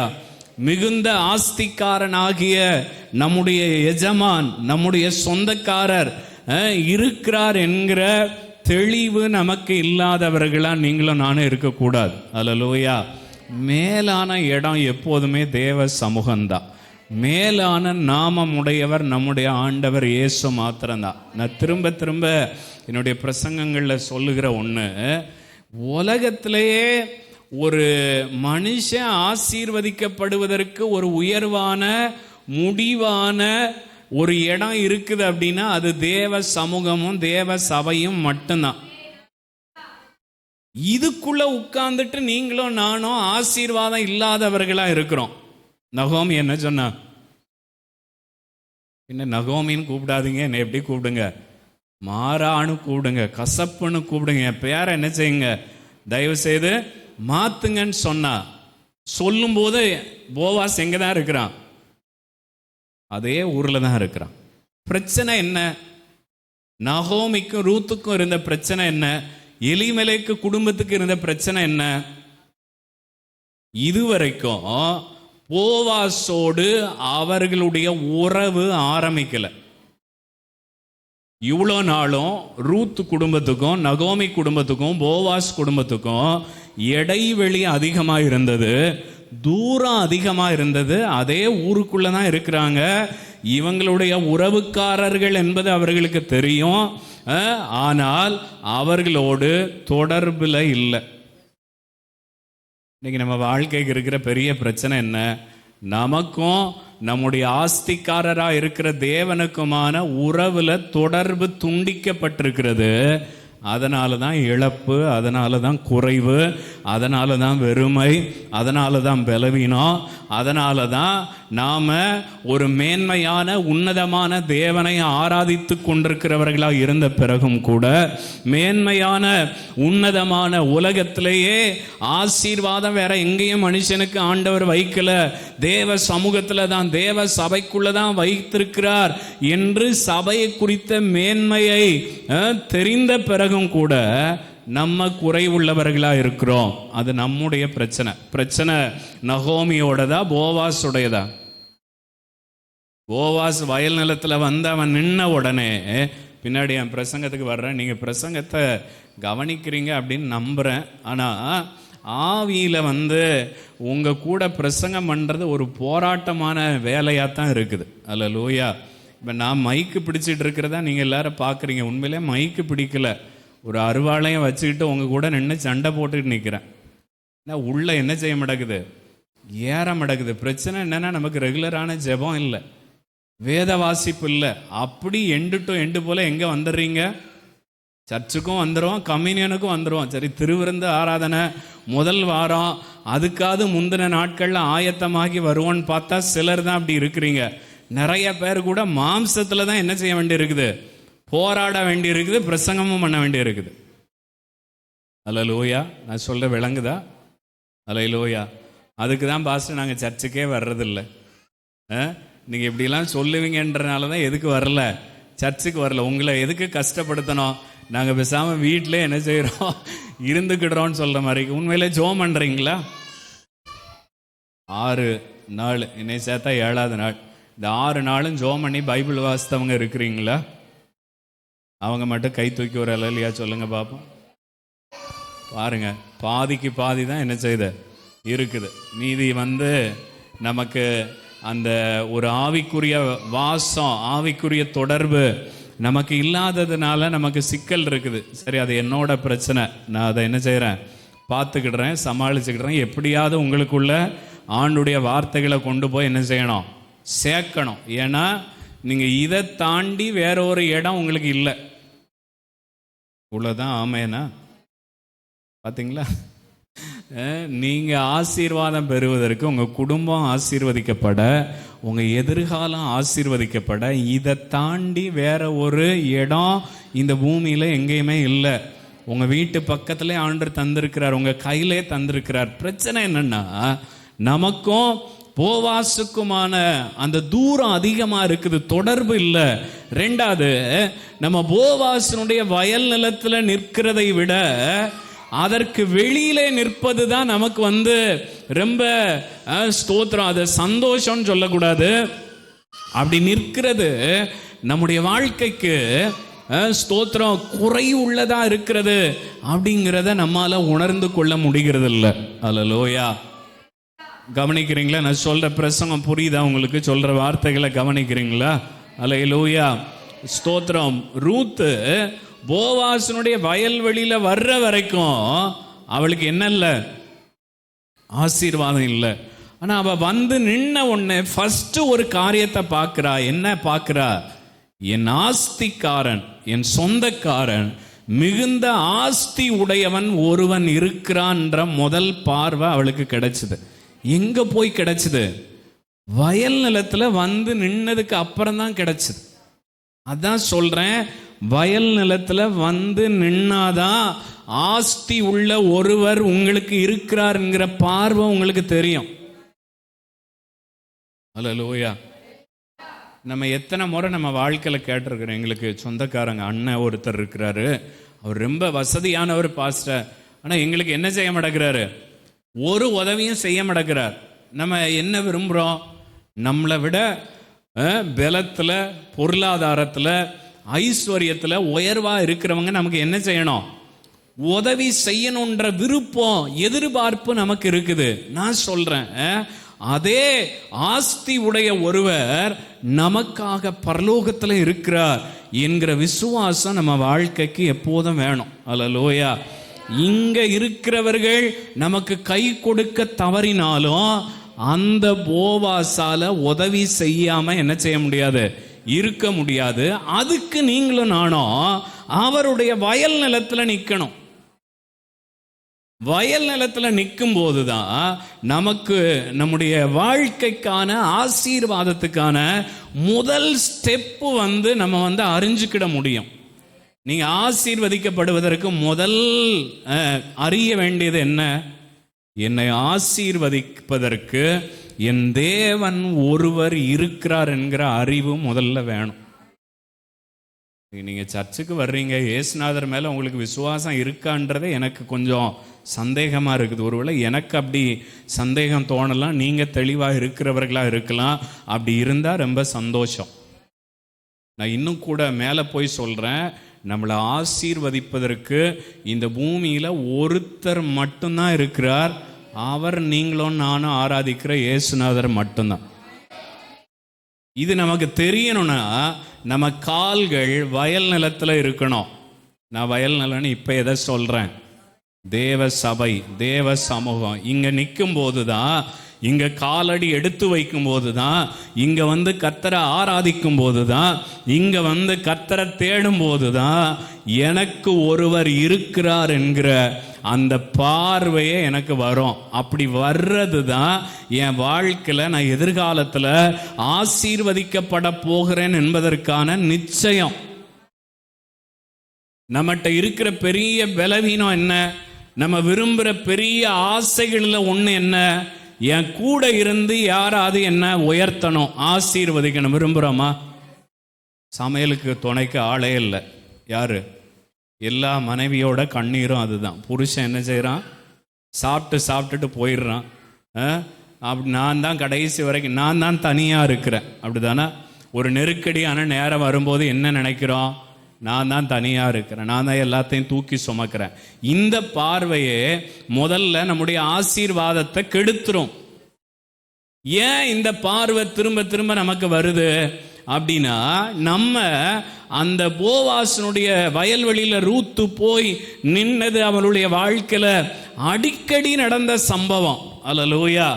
அவன் நிற்கும் போதெல்லாம், அந்த வயல் நிலத்தில் நிற்கும் போதெல்லாம் அவள் கண்ணை மேலே எடுத்து பார்க்கும்போது என்ன நினைப்பா?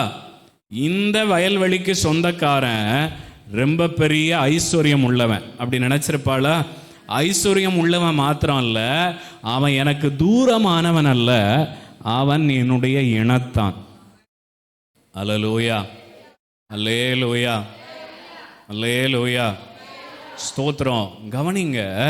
அப்போ நமக்கு இந்த பார்வை வர்றதான் முதல்ல என்ன ஆசீர்வதிப்பதற்கு, என்ன விடுவிப்பதற்கு, என்னுடைய பாவங்களை மன்னித்து என்னை பரலோகத்தில் கொண்டு போய் சேர்ப்பதற்கு ஒருவர் எனக்காக இருக்கிறார் என்கிற அந்த தெளிவு, அந்த தரிசனம், நான் அப்படி சொல்றேன், அந்த தரிசனம் எனக்கு எங்கே கிடைக்கும் என்றால், நான் அவருடைய வயல்வெளியில் இருக்கும்போது தான். அதனால தான் போவாஸ்க்கு நான் இன்னைக்கு இப்படி பேர் கொடுத்தேன், அவன் வயல்வெளிக்கு சொந்தக்காரன். அல்லேலூயா. சபைக்கு சொந்தக்காரர் யாரு? பாஸ்டர் டேனியல் பாலோ அசம்பிளிஸ் ஆஃப் காடோ இல்லை. நான் பணத்தை கடன் வாங்கி கட்டியிருக்கிறேன், உண்மைதான். அதுக்காக இந்த சபைக்கு எனக்கு என்ன இல்லை, சொந்தம் கிடையாது. இந்த சபையினுடைய சொந்தக்காரர் யாரு தான்? ஆமாம், நான் யாருக்கு தான் கடன் பட்டிருக்கேன்? அந்த ஆளுக்கு தான் கடன் பட்டிருக்கேன்.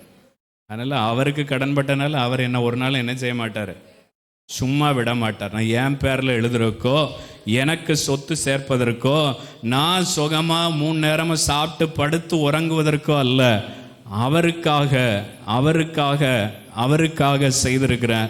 அதனால் அவர் ஒன்றும் சும்மா விட மாட்டார். கொஞ்ச நாள் பூச்சாண்டி காட்டுவார், ஆனால் தூக்கி என்ன செய்திருவார்? நிச்சயமாக விட்டுருவார். தூக்கி விடும்போது என்ன நடக்கும்? நம்ம இவ்வளோ நாள் கிடந்த குழி, படுகுழி, மோசம்லாம் மறந்து போகிற அளவுக்கு ஒரு உயரத்தில் கொண்டு போய் நிச்சயம் விட்டுருவார். அல்லேலூயா. அவர் பிடுங்கிறது எதுக்கு? அவர் நம்மளை உடைக்கிறது எதுக்கு? அவர் நம்மளை அடிக்கிறது எதுக்கு? 1 மடங்கு இருக்கிறத 2 மடங்காக கொடுப்பதற்கு. அல்லேலூயா. அதனால் இதெல்லாம் ஒரு மேட்டர் இல்லை. இந்த கடன் இல்லை, 100 கோடியே கடன் வந்தாலும் இனியெல்லாம் பயப்பட போகிறதில்ல. அல்லேலூயா. உங்களுக்கு அல்லேலூயா வராது, எனக்கு தான் அல்லேலூயா வரும். ஏன்னா எனக்கு தானே பிரச்சனை. அல்லேலூயா, ஸ்தோத்திரம். எனக்கு என்ன நடந்தாலும் என் வாழ்க்கையில் இந்த 2 ஆண்டுகளில் நான் இதுவரைக்கும் கண்டிராத விசுவாச காரியத்தை ஒன்று கண்டு இருக்கிறேன். என்ன கண்டிருக்கிறேன்னா, நான் நிற்கிற இந்த வயல்வெளிக்கு சொந்தக்காரர் தான் மிகுந்த ஆஸ்தி உடையவர். அவர் எனக்கு தூரமானவர் அல்ல, அவர் என்னுடைய இனம். அல்லேலூயா, அல்லேலூயா.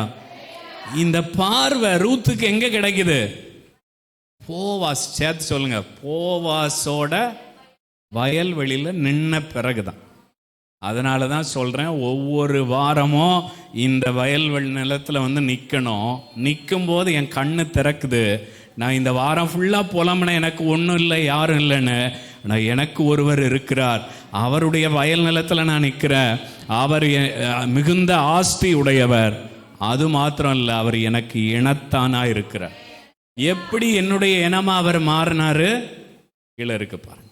அவருடைய சுய ரத்தத்தை சிந்தி என்னை அவருடைய பிள்ளையாய் மாற்றி இருக்கிறார். அல்லேலூயா.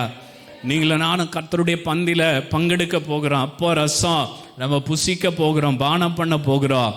அது எதை காண்பிக்கிறது? அவரோடு எனக்கு இரத்த சம்பந்தமான உறவு இருக்கிறது. அல்லேலூயா. அவர் தான் இந்த வயல் நிலத்துக்கு சொந்தக்காரர். நான் சொல்றேன், இந்த வயல் நிலம் மட்டுமல்ல, முழு வயல் நிலத்துக்கும், இந்த முழு பூமிக்கும் உலகத்துக்கும் அவர்தான் சொந்தக்காரர். சங்கீதத்தில் பாடுறான், பூமியும் அதன் நிறைவும் என்னுடைய இனத்தானா இருக்கிற என் தேவனுடையது என்கிற பார்வை அவனுக்கு இருந்துச்சு.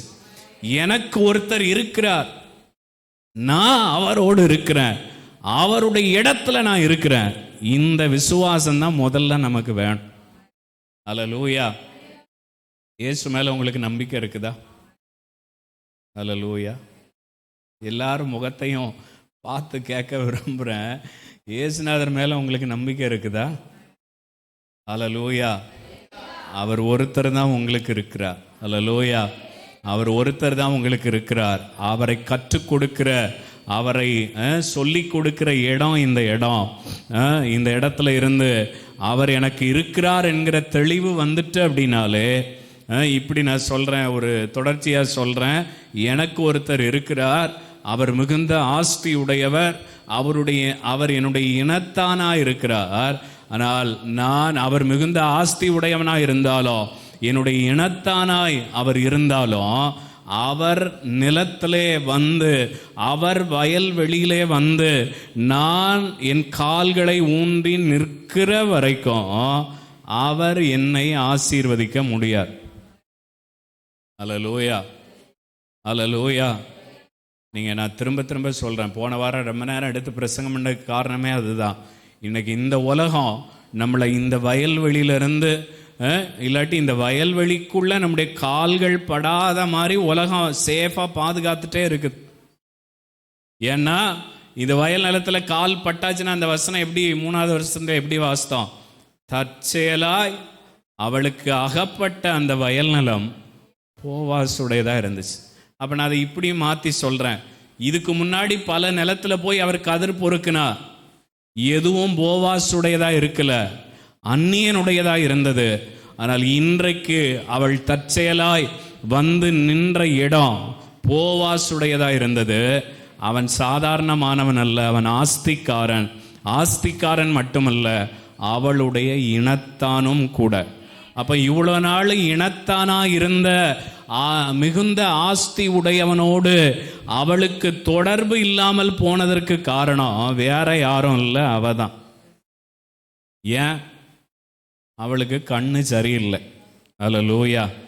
நமக்கு கண்ணு சரியில்லைன்னா டக்குன்னு டாக்டர் ஒரு கண்ணாடி என்ன செய்கிறாரு? மாட்டி விட்டுறாரு. கொஞ்சம் தெளிவாக என்ன செய்யுது? நமக்கு தெரியுது.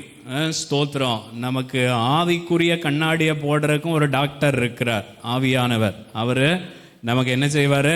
அப்பப்போ கண்ணாடியை மாட்டுவார். அப்படின்னா தான் நமக்கு எல்லாமே சரியாக விளங்கும். இல்லாட்டி எல்லாத்தையும் என்ன செய்வோம்? தப்பு தப்பாகவே பார்த்துட்டே இருப்போம். அல்லேலூயா. ஸ்தோத்திரம். நீங்கள் இப்படி சொல்கிறேன், நீங்கள் ஒரு வாரம் மட்டும் சர்ச்சுக்கு ஞாயிற்றுக்கிழமை ஆராதனைக்கு வராமல் இருந்து பாருங்கள், கிட்டத்தட்ட 90% பிசாசு உங்கள் கூட வாசம் பண்ண ஆரம்பிச்சிடும். என்ன பாஸ்டர் இப்படி சொல்கிறீங்க? அப்படிதானே? நீங்கள் வராததுக்காக அப்படி சொல்லலை, நான் உங்களுக்கு யதார்த்தத்தை சொல்கிறேன். நீங்கள் கவனிங்க. இந்த ரூத்து நகோமியோட வயல் நிலத்தில் இருக்கிற வரைக்கும் மட்டும்தான் அவள் என்ன செய்ய முடியும்? கதிர் பொறுக்க முடியும். வயல் நிலத்தை விட்டு வந்தாச்சுன்னா என்ன பொறுக்க முடியாது? ஒன்று. ரெண்டாவது, அறுவடை என்பது வயல் நிலத்தில் எப்போதும் இருக்காது, குறிப்பிட்ட சீசனுக்கு மட்டும்தான் இருக்கும். புரியுதா உங்களுக்கு? உங்க கூட ஆண்ட இதுதான் உங்க சபை அப்படின்ற கன்ஃபர்மேஷன் உங்களுக்கு இருக்குதா? இல்லை இன்னும் சுற்றி இருக்கிற சபையெல்லாம் உங்கள் சபையாகவே தெரியுதா? அப்படி யாருக்கும் தெரிஞ்சதுன்னா ஓடிருங்க. இப்போவே ஓடுனா உங்களுக்கு ஆதாயம், இல்லைன்னா உங்களுக்கு நஷ்டம். அப்படி சொல்லக்கூடாதுன்னு பாஸ்டம்மா என்கிட்ட சொல்லிகிட்டே இருக்காங்க. எனக்கு இங்கே வந்து நிற்கும் போது சொல்லாமல் இருக்க முடியல, ஆவியானவர் சொல்லிட்டே இருக்கிறார். நம்முடையவர்கள் மாத்திரம் நமக்குள்ள என்ன செய்யட்டும், இருக்கட்டும். கண்டவங்களையும் தூக்கி வளர்த்து கடைசி 5 வருஷம் தாண்டி அவன் முட்டிட்டு இன்னொரு அம்மா தான் எனக்கு தாயின்னு சொந்த தாயை விட்டுட்டு ஓடுறது எப்படி இருக்குதோ அப்படிதான் என்ன செய்யும், இருக்கும். அல்லேலூயா. அதுக்காக இங்கே இருக்கிறவங்க யாரையும் இன்னொரு சர்ச்சுக்கு போக சொல்லலை. இதுதான் தாய் சபைன்ற கன்ஃபர்மேஷன் உங்களுக்கு இருக்குதா? இருக்குது. அப்படின்னா உங்க ஆசீர்வாதம் இங்கே தான் இருக்குது. அல்லேலூயா. உங்களுக்கான அறுவடை இங்கே தான் இருக்கிறது. ஆனால் கவனிங்க, அறுவடையும் கதிர் பொறுக்கிறதும் எல்லா நாளும் இருக்காது. சில நாளும் தரிசா மாறிடும். ஏன்னா அங்கே என்ன நடக்குது, தரிசு நிலமா மாற்றணும். எதுக்காக? அடுத்த அறுவடை ரெடி பண்ணுறதுக்காக. நீங்கள் விதைக்கிறோம், நாற்று ஊனுறாங்க, அது தண்ணி பாய்ச்சி களை பிடுங்கி உரம்லாம் போட்டு அறுவடைக்கு டைம் என்ன செய்யும், வரும். நீங்கள் அந்த குறிப்பிட்ட நேரத்தில் நம்முடைய ஆசீர்வாதத்தை நம்ம இழந்துட்டோம் அப்படின்னா, இப்போ ஒரு ட்ரெயினுக்கு டிக்கெட் புக் பண்ணியிருக்கிறோம், அந்த குறிப்பிட்ட டைமில் அந்த ட்ரெயினை நம்ம பிடிக்கல அப்படின்னு சொன்னால் என்ன ஆகும்? ட்ரெயினை விட்டுருவோம். அப்படிதானே? இது போல தான் தேவ சமூகத்தில் ஒவ்வொரு வாரமும் ஒவ்வொரு நாளும் ஆண்டவர் நமக்கென ஒரு காலத்தை குறித்து வைத்திருக்கிறார். நம்ம அந்த காலத்தில் இல்லை அப்படின்னு சொன்னால், இந்த விருந்துக்கு, கல்யாண விருந்துக்கு அழைக்கப்பட்டவர்கள் ஒருத்தரும் வரல, தெருல நிற்கிறவன்லாம் வீட்டு எஜமான் பிடிச்சிட்டு வந்து என்ன செய்கிறான், விருந்தில் சாப்பாடு கொடுக்குறான். அது மாதிரி ஆயிடக்கூடாது. அல்லேலூயா. நம்முடைய விருந்து இங்கே தான் இருக்கிறது. நம்முடைய வயல் நிலம் இதுதான். நம்முடைய வயல் நிலத்தின் சொந்தக்காரர் மற்றவர்களைப் போல அல்ல. அவர் மிகுந்த ஆஸ்தி உடையவர். அவர் நம்முடைய இனத்தானா இருக்கிறார். நீங்களும் நானும் அவருடைய இனத்தானா எப்படி மாற்றப்பட்டிருக்கிறோம்? அவருடைய சொந்த இரத்தத்தினாலே. நான் இதை அறிந்து அவருடைய வயல் நிலத்தில் வந்து ஒவ்வொரு முறையும் நான் காலூன்றி நிற்கும் போது அவர் எனக்கு கற்றுத்தருகிற, எனக்கு சொல்லித் தருகிற, என் மேல் வைத்திருக்கிற அவருடைய கிருபை என்னவென்றால், எனக்கு ஒருவர் இருக்கிறார், அவருடைய வயல் நிலத்திலே தான் இருக்கிறேன், அவர் மிகுந்த ஆஸ்தி உடையவர், அவர் என்னுடைய இனத்தானுமா இருக்கிறார் என்கிற தெளிவு நமக்கு வரும். நமக்கு வேற தெய்வம் இல்லை,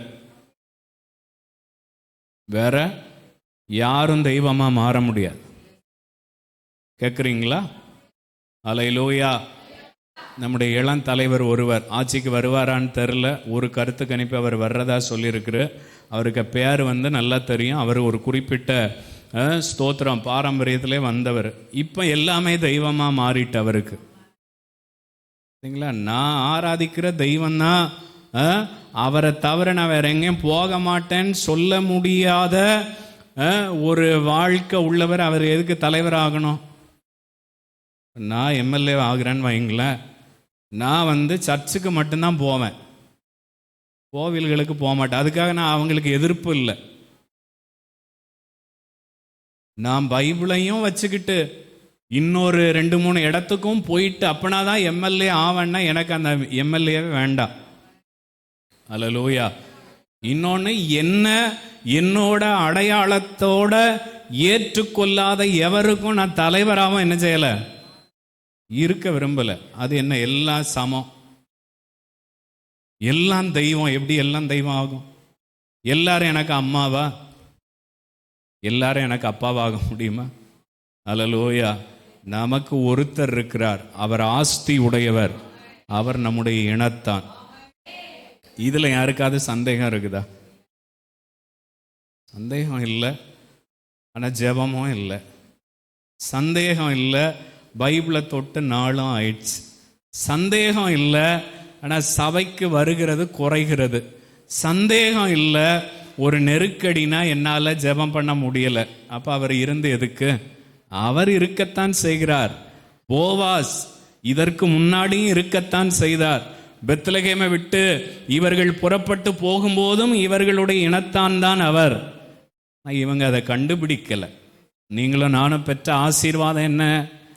என் இனத்தார், இந்த வயல்வெளிக்கு, இந்த பூமிக்கு சொந்தக்காரர், பரலோகத்தில் இருக்கிறவர் என்னுடைய சொந்தக்காரர் என்கிறத நீங்களும் நானும் கண்டுபிடிச்சோம். அல்லேலூயா. நீங்களும் நானும் கண்டுபிடிச்சிருக்கிறோம். வேற என்ன ஆசீர்வாதம் வேணும்? வேற என்ன ஆசீர்வாதம் வேணும்? இதை விட்டுட்டு வேற எங்க போக? இப்போ பாருங்களேன், இது ஒரு ப்ரீமியம் ஃபோன்னு வைங்க. இது ரொம்ப சாதா ஃபோன் தான். இப்போ iPhone 17 Pro அப்படின்னு வச்சுக்காங்க. இது அந்த ஃபோன் இல்லை. இதை பார்த்துட்டு பாஸ்ட் கையில் iPhone 17 Pro வச்சிருக்கிறாருன்னு ஊரெல்லாம் பரப்பக்கூடாது. இது சாதாரண ஒரு ஆண்ட்ராய்டு ஃபோன் தான். இப்போ என் கையில் ஒரு ராயலான சூப்பரான iPhone 17 Pro இருக்குது. ஏன்ட்ட கொண்டு வந்து இதை மாதிரி ஒரு ஆண்ட்ராய்டு ஃபோனை தர்றாங்க. நான் என்ன செய்வேன்? நான் இப்படி சேர்த்து சொல்லட்டா, எனக்கு அறிவு இருந்தா, சரியா, என் மண்டையில மூளை இருந்தா, ஸ்தோத்திரம், நான் உண்மையிலேயே உணர்வுள்ள மனுஷனா இருந்தா சாதாரணதை வாங்க மாட்டேன், பிரீமியமானதை தான் என் கூட என்ன செய்வேன். இதுல சந்தேகம் இருக்குதா? இருக்காது. நீங்களும் அப்படிதானே? உங்களுக்கு அறிவு இருக்குதா, மூளை இருக்குதா அப்படின்னு கேட்டா அது கேட்கறதுக்கு முன்னாடியே முகம்லாம் சுடுறங்குது. அப்படிதானே? யாரும் சொல்லலாம். பாஸ்டர் வாயை திறந்துட்டா நான் என்னதான் செய்வேன்? கேள்விதான் கேட்பேன், எதிர்த்து தான் என்ன செய்வேன், நிற்பேன். ஊர்ல என்ன நாய் பையனு கண்டவனும் சொல்லுவான். ஆனா நான் தேவ வார்த்தையை கொஞ்சம் கடினமா சொல்லிட்டா என்ன செய்ய மாட்டேன், என் காலை கீழே இறக்கவே மாட்டேன். அப்படி கம்பு பிடிச்ச மாதிரி ஓர்வாளை போலதான் என்ன செய்வேன், அப்படி இப்படி நிற்பான். கழுத்தை அப்படின்னு நிற்க கூடாது. புரிஞ்சா உங்களுக்கு? பிரீமியமான ஒண்ணு வரும்போது என்கிட்ட தர குறைவா இருக்கிற ஒன்றை நான் விரும்பவே மாட்டேன். பிரீமியமானது என்னது? எது பிரீமியமானது? இயேசு. அல்லேலூயா. அந்த வார்த்தையை சொல்லுங்க பாப்போம். இயேசு ஆண்டவர் தான் இருக்கிறதுல பெரிய ஆண்டவர். அல்லேலூயா. வேற எங்கேயும் பெரிய ஆண்டவர், மற்றதெல்லாம் ஆண்டவர்னு இருக்கட்டும், ஆனா அவங்க எல்லாம் இயேசுவுக்கு கீழே தான். அல்லேலூயா. அது ஆண்டவரா இல்லையான்றது அது வேற டிபேட். அதுக்கு நான் போகல. அதை அவங்களுடைய நம்பிக்கையை நான் குறைத்து பேசவும் இல்லை. ஆனா என்னுடைய விசுவாசம் பெரிய ஆண்டவர் யாருன்னா, பெரிய கோவில் எதுனா, நான் வாரந்தோறும் போய் ஆராதிக்கிறேன் சபை தான் பெரிய கோவில். புண்ணிய ஸ்தலம் எதுனா, நான் ஒவ்வொரு நாளும் போய் ஆராதிக்கிற கூடங்குளம் அசம்பிளிஸ் ஆஃப் காட் தான் என் வாழ்க்கைக்கு புண்ணிய ஸ்தலம். அல்லேலூயா. இது தெரியாம போச்சு. யாருக்கு? ரூத்துக்கு, நகோமிக்கு, எலிமெலேக்குக்கு, அவனுடைய 2 பிள்ளைகளுக்கு. இதை விட்டுட்டல்லோ மோவாவுக்கு போயிட்டு எல்லாவற்றையும் இழந்து அவர்கள் திரும்பவும் பெத்லகேமுக்கு வந்தார்கள். வரும்போதும் அவர்களுக்கு என்ன இல்லை? நம்பிக்கை இல்லை, விசுவாசம் இல்லை. அவர்கள் வந்தார்கள் அப்படின்னு சொல்றதை விட தேவன் அவர்களை வரவழைத்தார். அல்லேலூயா. நீங்களும் நானும் தேவனிடத்துல தானாய் வந்தால் பிரச்சனையே இல்லை. தானா பழம் பழுத்தா என்ன இல்லை? பிரச்சனை இல்லை. பழுக்க வைக்கப்பட்டது அப்படின்னா அதுக்கு என்ன இருக்குது? பிரச்சனை இருக்குது. ஒன்றை கேளுங்க, நீங்களா பழுத்துருவீங்களா இல்ல ஆண்டவர் உங்களை பழுக்க வைக்கணுமா? அவர்களா வரல, அவர்களை கர்த்தர் இழுத்துட்டு வந்தார். எதுக்காக? இப்படி சொல்லி என் பிரசங்கத்தை நான் முடிக்கிறேன். எதுக்காக? இவர்களுடைய இனத்தான் அங்கதான் இருக்கிறார். அல்லேலூயா. எல்லாரையும் ஏன் ஆண்டவர் இழுத்துட்டு இங்க வரணும்?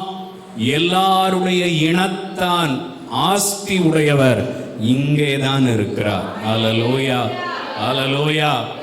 நீங்கள் மோவாபுக்கு அல்ல, மோவாபுல இருக்கிறவர்களை இந்த பெத்லகேமுக்குள்ளே அழைத்து வர கர்த்தர் உங்களுக்கு கிருபை செய்வாராக. நீங்க இருக்கிற இடத்தை குறித்து, நீங்க வாழுகிற இந்த ஆவிக்குரிய வாழ்க்கை குறித்து வெட்கப்பட வேண்டிய அவசியம் இல்ல, தலை குனிய வேண்டிய அவசியம் இல்ல. இது ஏன் சபை, இது எங்க பாஸ்டர், இது தேவ சமூகம், இவர் என் ஆண்டவர்னு சொல்றதுக்கு எந்த தயக்கமும் வேண்டாம்.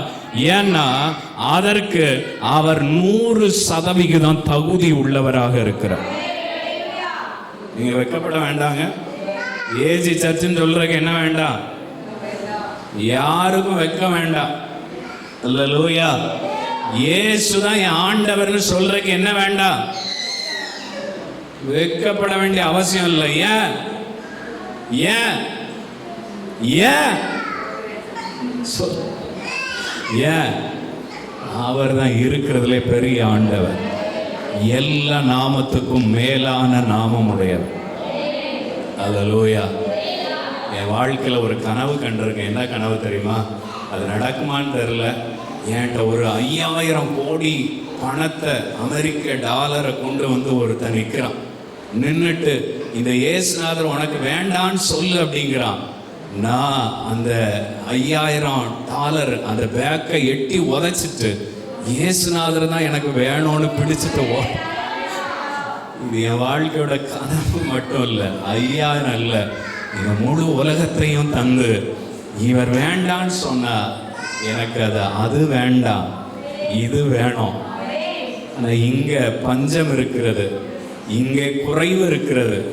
இங்கே நிறைவாய் இருந்தவள் குறைவுள்ளவளாய் மாற்றப்பட்டாள். மாறினாள் அல்ல, மாற்றப்பட்டாள், அவமானப்படுத்தப்பட்டாள். ஆனாலும் அவளுடைய உறவுக்காரர் எங்கேதான் இருக்கிறார். அல்லேலூயா. ஏன் வயல்வெளி, ஏன் இயேசுநாதர்? பைபிளை மறைச்சு கொண்டு வர வேண்டிய அவசியம் இல்லை, எவருக்கும் கிடையாது இந்த பூமி. ஏன் மறைக்கணும்? என்ன நீங்க என்ன கிளப்புக்கா போறீங்க? இல்ல உங்க அப்பா அம்மாட்ட சொல்லிட்டு, உங்க சொந்தக்காரங்கள்ட்ட சொல்லிட்டு 7 பெட்டியை வச்சு பேக்கு கொண்டு வர சந்தோஷம், அதுல தப்பு சொல்லலை. நீங்க மாடர்னா வாங்க, அல்லேலூயா, ஸ்தோத்திரம், நல்ல சூப்பரா வாங்க, புது புது ட்ரெஸ் எல்லாம் போட்டுட்டு வாங்க. மாதா கோவில் திருவிழாக்கு ட்ரெஸ் எடுக்கக்கூடாது, ஃபர்ஸ்ட் கம்யூனியனுக்கு ட்ரெஸ் எடுக்கணும். அல்லேலூயா. பிள்ளைகளுக்கு எடுத்து கொடுக்கணும். பவுன், அரை பவுன் மொட்டை போடுறதுக்கு எடுக்கக்கூடாது. என் பிள்ளை ஞானஸ்நானம் பெற்றுட்டா வா, நான் எல்லாருக்கும் பிரியாணி போடுறேன், வரும்போது ஒரு பவுனோட வா. ஏன்னா என் பிள்ளை என்ன எடுத்திருக்கிறான். இப்படி மாறினா தங்கம் குவியும். இவரை நான் பாக்கெட்ல வச்சுட்டு நான் எதுக்கு ஒரு மாதிரி கூனி குறுகி நடக்கணும்? ஏன் கூனி குறுகி நடக்கணும்? ஏன் ஒரு தைரியம் உள்ள வாழ்க்கை வாழக்கூடாது? கௌரவமான வாழ்க்கை வாழக்கூடாது? நீங்க நார்த் இந்தியாலாம் போனீங்கன்னா கிறிஸ்டியானிட்டி அப்படின்றது ஷெட்யூல் காஸ்டோட ரிலீஜியனா? எவன் சொன்னா? ஓசிக்கெல்லாம் மேல இருக்கிற ரிலீஜியன் தான் கிறிஸ்டியானிட்டி. அல்லேலூயா. அவனே ஸ்தோத்திரம், ஓசினா ஒரு அப்பர் காஸ்ட் அப்படியே வச்சுக்கிடுவோம். அவங்களே பின்பற்றக்கூடிய மார்க்கம் இதுதான், கிறிஸ்டியானிட்டி தான். அல்லேலூயா. எவன் சொன்னா ஷெட்யூல் காஸ்டோடது? தாழ்த்தப்பட்டவர்கள், அவங்க எல்லாம் கஷ்டப்பட்டவங்க, நம்ம தாழ்த்தப்பட்டவங்க தான். அல்லேலூயா. இந்த உலகத்தால எல்லாருமே தாழ்த்தப்பட்டவர்கள் தான். ஆனால் என்றைக்கு கிறிஸ்துவுக்குள்ளே நீங்களும் நானும் வந்தோமோ, நம்ம தான் அப்பர் காஸ்ட். அல்லேலூயா. என்ன காஸ்ட்? ஜீசஸ் கிரைஸ்டோட காஸ்ட். அல்லேலூயா. அல்லேலூயா. கூட இருக்கிறீங்களா? வெட்கப்படக்கூடாது. பவுல் தீமோத்தேயுக்கு சொல்றாரு, நீ வெட்கப்படாத ஊழியக்காரனாயும் சத்திய வசனத்தை நிதானமாய் வகுத்து போதிக்கிறவனாகவும் உன்னை எல்லாருக்கும் முன்பாக தேறினவனாய் காண்பிக்கும்படிக்கு நில்லுன்னு சொல்ல. நல்ல தேறின ஆட்கள். அல்லேலூயா.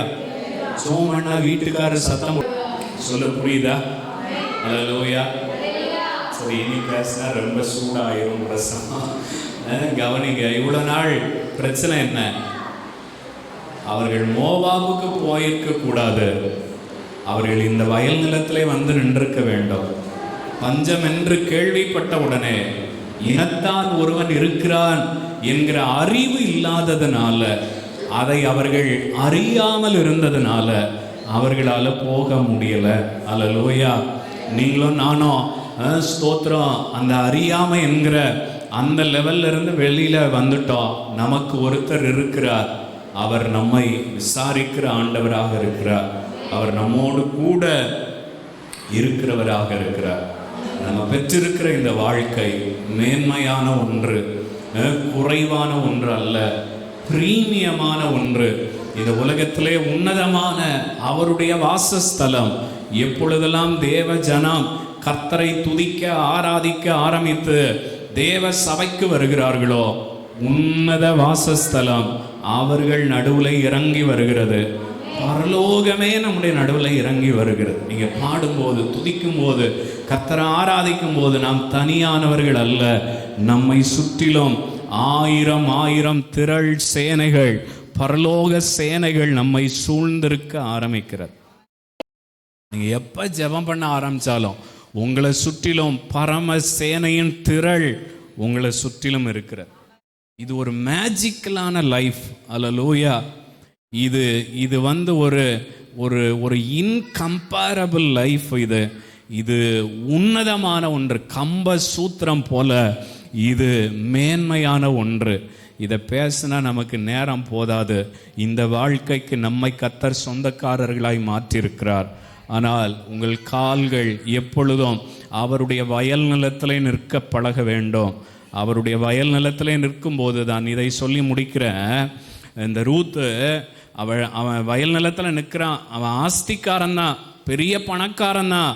ஆனால் அவளுக்கு எவ்வளோ கோதுமையை கொடுத்து அனுப்புனா? உடனே வயலை எழுதி கொடுத்துட்டானா? இது கதை தெரியுமா பைபிளில்? கதை தெரியுமா பைபிளில்? வாசித்திருக்கீங்களா? என்ன வேலைக்கு போனா? கதிர் பொறுக்க தான் போனா. அப்படிதானா? நல்ல கவனிங்க. போவாஸ் வயல் நிலத்தில் வைத்து நம்மளை கதிர் பொறுக்கிறவர்களாகவே மாற்றினாலும் அதுவும் நமக்கு ஆசீர்வாதம் தான். ஆண்டவர் நமக்கு நிறைவா தரணுன்ற அவசியம் இல்லை. அவர் தருகிற சின்னதையும் குறைவையும் ஆண்டவர் நமக்கு நிறைவாய் மாற்றுவார். கொஞ்சத்திலே உண்மை உள்ளவர்களாய் இருந்தால், கதிர் பொறுக்கிறதுல உண்மை உள்ளவளாய் இருந்தால், ரூத் போவாசனுடைய நிலத்துக்கு சொந்தக்காரியாய் மாறிட்டார். எத்தனையோ பெண்கள் பல ஆண்டுகள் அவனுடைய வயல் நிலத்திலே கதிர் பொறுக்கினார்கள். யாருக்கும் அந்த உயர்வு வரல. இவளுடைய உண்மை. நல்ல கவனிங்க. இந்த உலகத்துல போவாசை போல யாரும் இல்லை. அவர் மிகுந்த ஆஸ்தி உடையவர். அந்த போவாஸ் நமக்கு இனத்தானா இருக்கிறார். அவருடைய வயல் நிலத்திலே நாம் நின்றால் நம்முடைய எல்லாவற்றையும் அவர் பொறுப்பெடுத்துக் கொள்ளுவார். நம்ம வெளியிலே போய் பொறுக்குவதற்கு, அது போவாஸ் இதை சொல்றான், அவ வேற வயல்ல போய் பொறுக்க கூடாது. இனி அவளுக்காக என்ன செய்யுங்க? சிந்தாட்டியும் கதிரை என்ன செய்யுங்க? சிந்த விடுங்க. இங்கதான் எக்ஸ்ட்ரா ஆசீர்வாதம் கிடைக்கும். அல்லேலூயா. அளந்து மடியிலே அமுக்கி குலுக்கி சரித்து மடியிலே விழுகிற அந்த நிறைவான பலன், ஆசீர்வாதம் இந்த வயல் நிலத்துல தான் இருக்கிறது. மற்ற வயல் நிலங்கள்ல எண்ணி தருவாங்க. இந்த வயல் நிலத்துல நான் எண்ணினதை கர்த்தர் எனக்கு தந்து ஆசீர்வதிப்பதற்கு வல்லவராக இருக்கிறார். சங்கீதம் 20:4, அவர் என் மன விருப்பத்தின்படி எனக்கு தந்தருளுகிற தெய்வம், என் திட்டங்களை எல்லாம் அவர் நிறைவேற்றுவாராக. ஹல்லேலூயா. இங்கே நம்முடைய திட்டங்கள் நிறைவேற்றப்படும். நமக்கு தந்திருக்கிற கொஞ்சத்துல உண்மையா இருக்க, கொஞ்சத்துல உண்மையா இருந்து அநேகத்தின் மேல அதிகாரிகளா இருப்பதற்கு கர்த்தர் நமக்கு கிருபை செய்வாராக. எதுலையும் உண்மை, சின்சியாரிட்டி, ஸ்தோத்திரம், அவர் மேல உள்ள விசுவாசத்தோடு நாம் செய்தால் கர்த்தர் நம்மை நிச்சயமாய் உயர்த்துவார். நான் மறைந்து போய்விடலாம், ஸ்தோத்திரம், என்னுடைய வாழ்நாள் முடிந்து போய்விடலாம். ஆனால் நான் சொன்ன இந்த வார்த்தைகள் உங்களையும் உங்கள் பிள்ளைகளையும் உங்கள் தலைமுறைகளையும் நீங்கள் உண்மை உள்ளவர்களாக இருந்தால் இந்த ஆசீர்வாதத்தை அறுவடை செய்வதற்கு கர்த்தர் உங்களுக்கு கிருபை செய்வார். நான் சொன்னது ஒரு பேச்சு போட்டி அல்ல. நான் ஒரு மோட்டிவேஷனல் ஸ்பீச் கொடுக்கிற ஆளும் இல்லை. நான் கர்த்தருடைய வார்த்தையை அறிவிக்கிறவன், தீர்க்க தரிசனமாக சொல்கிறேன். நீங்கள் உண்மையாக இருந்தால் உங்கள் தலைமுறைகளை, உங்கள் சந்ததியை கர்த்தர் நிறைவாய் ஆமென் அறுவடை செய்வதற்கு பலன், ஆசீர்வாதத்தை நிச்சயமாய் தருவார். நீங்கள் போகாத இடங்கள், நீங்கள் அடையாத உயரங்களை உங்கள் தலைமுறைகளுக்கு கர்த்தர் செய்வார். ஏன் பாஸ்டர், பிள்ளைகளுக்கு தானா? நீ விரும்பினா, நீ உண்மையாக இருந்தா உன்னையும் அந்த உயரத்தில் கர்த்தர் கொண்டு போய் நிறுத்துவார். இதை விட மேன்மையான இடம் வேற எங்கேயும் இல்லை. இதுதான் என்னுடைய வயல்வெளி. இதிலே எனக்குள்ளதை நான் பொறுக்கிக் கொள்கிற சுதந்திரம் ஆசீர்வாதம் கர்த்தர் எனக்கு வைத்திருக்கிறார். நான் அவருடைய இனத்தானாய் மாற்றப்பட்டிருக்கிறேன், அவருடைய சொந்த இரத்தத்தினாலே.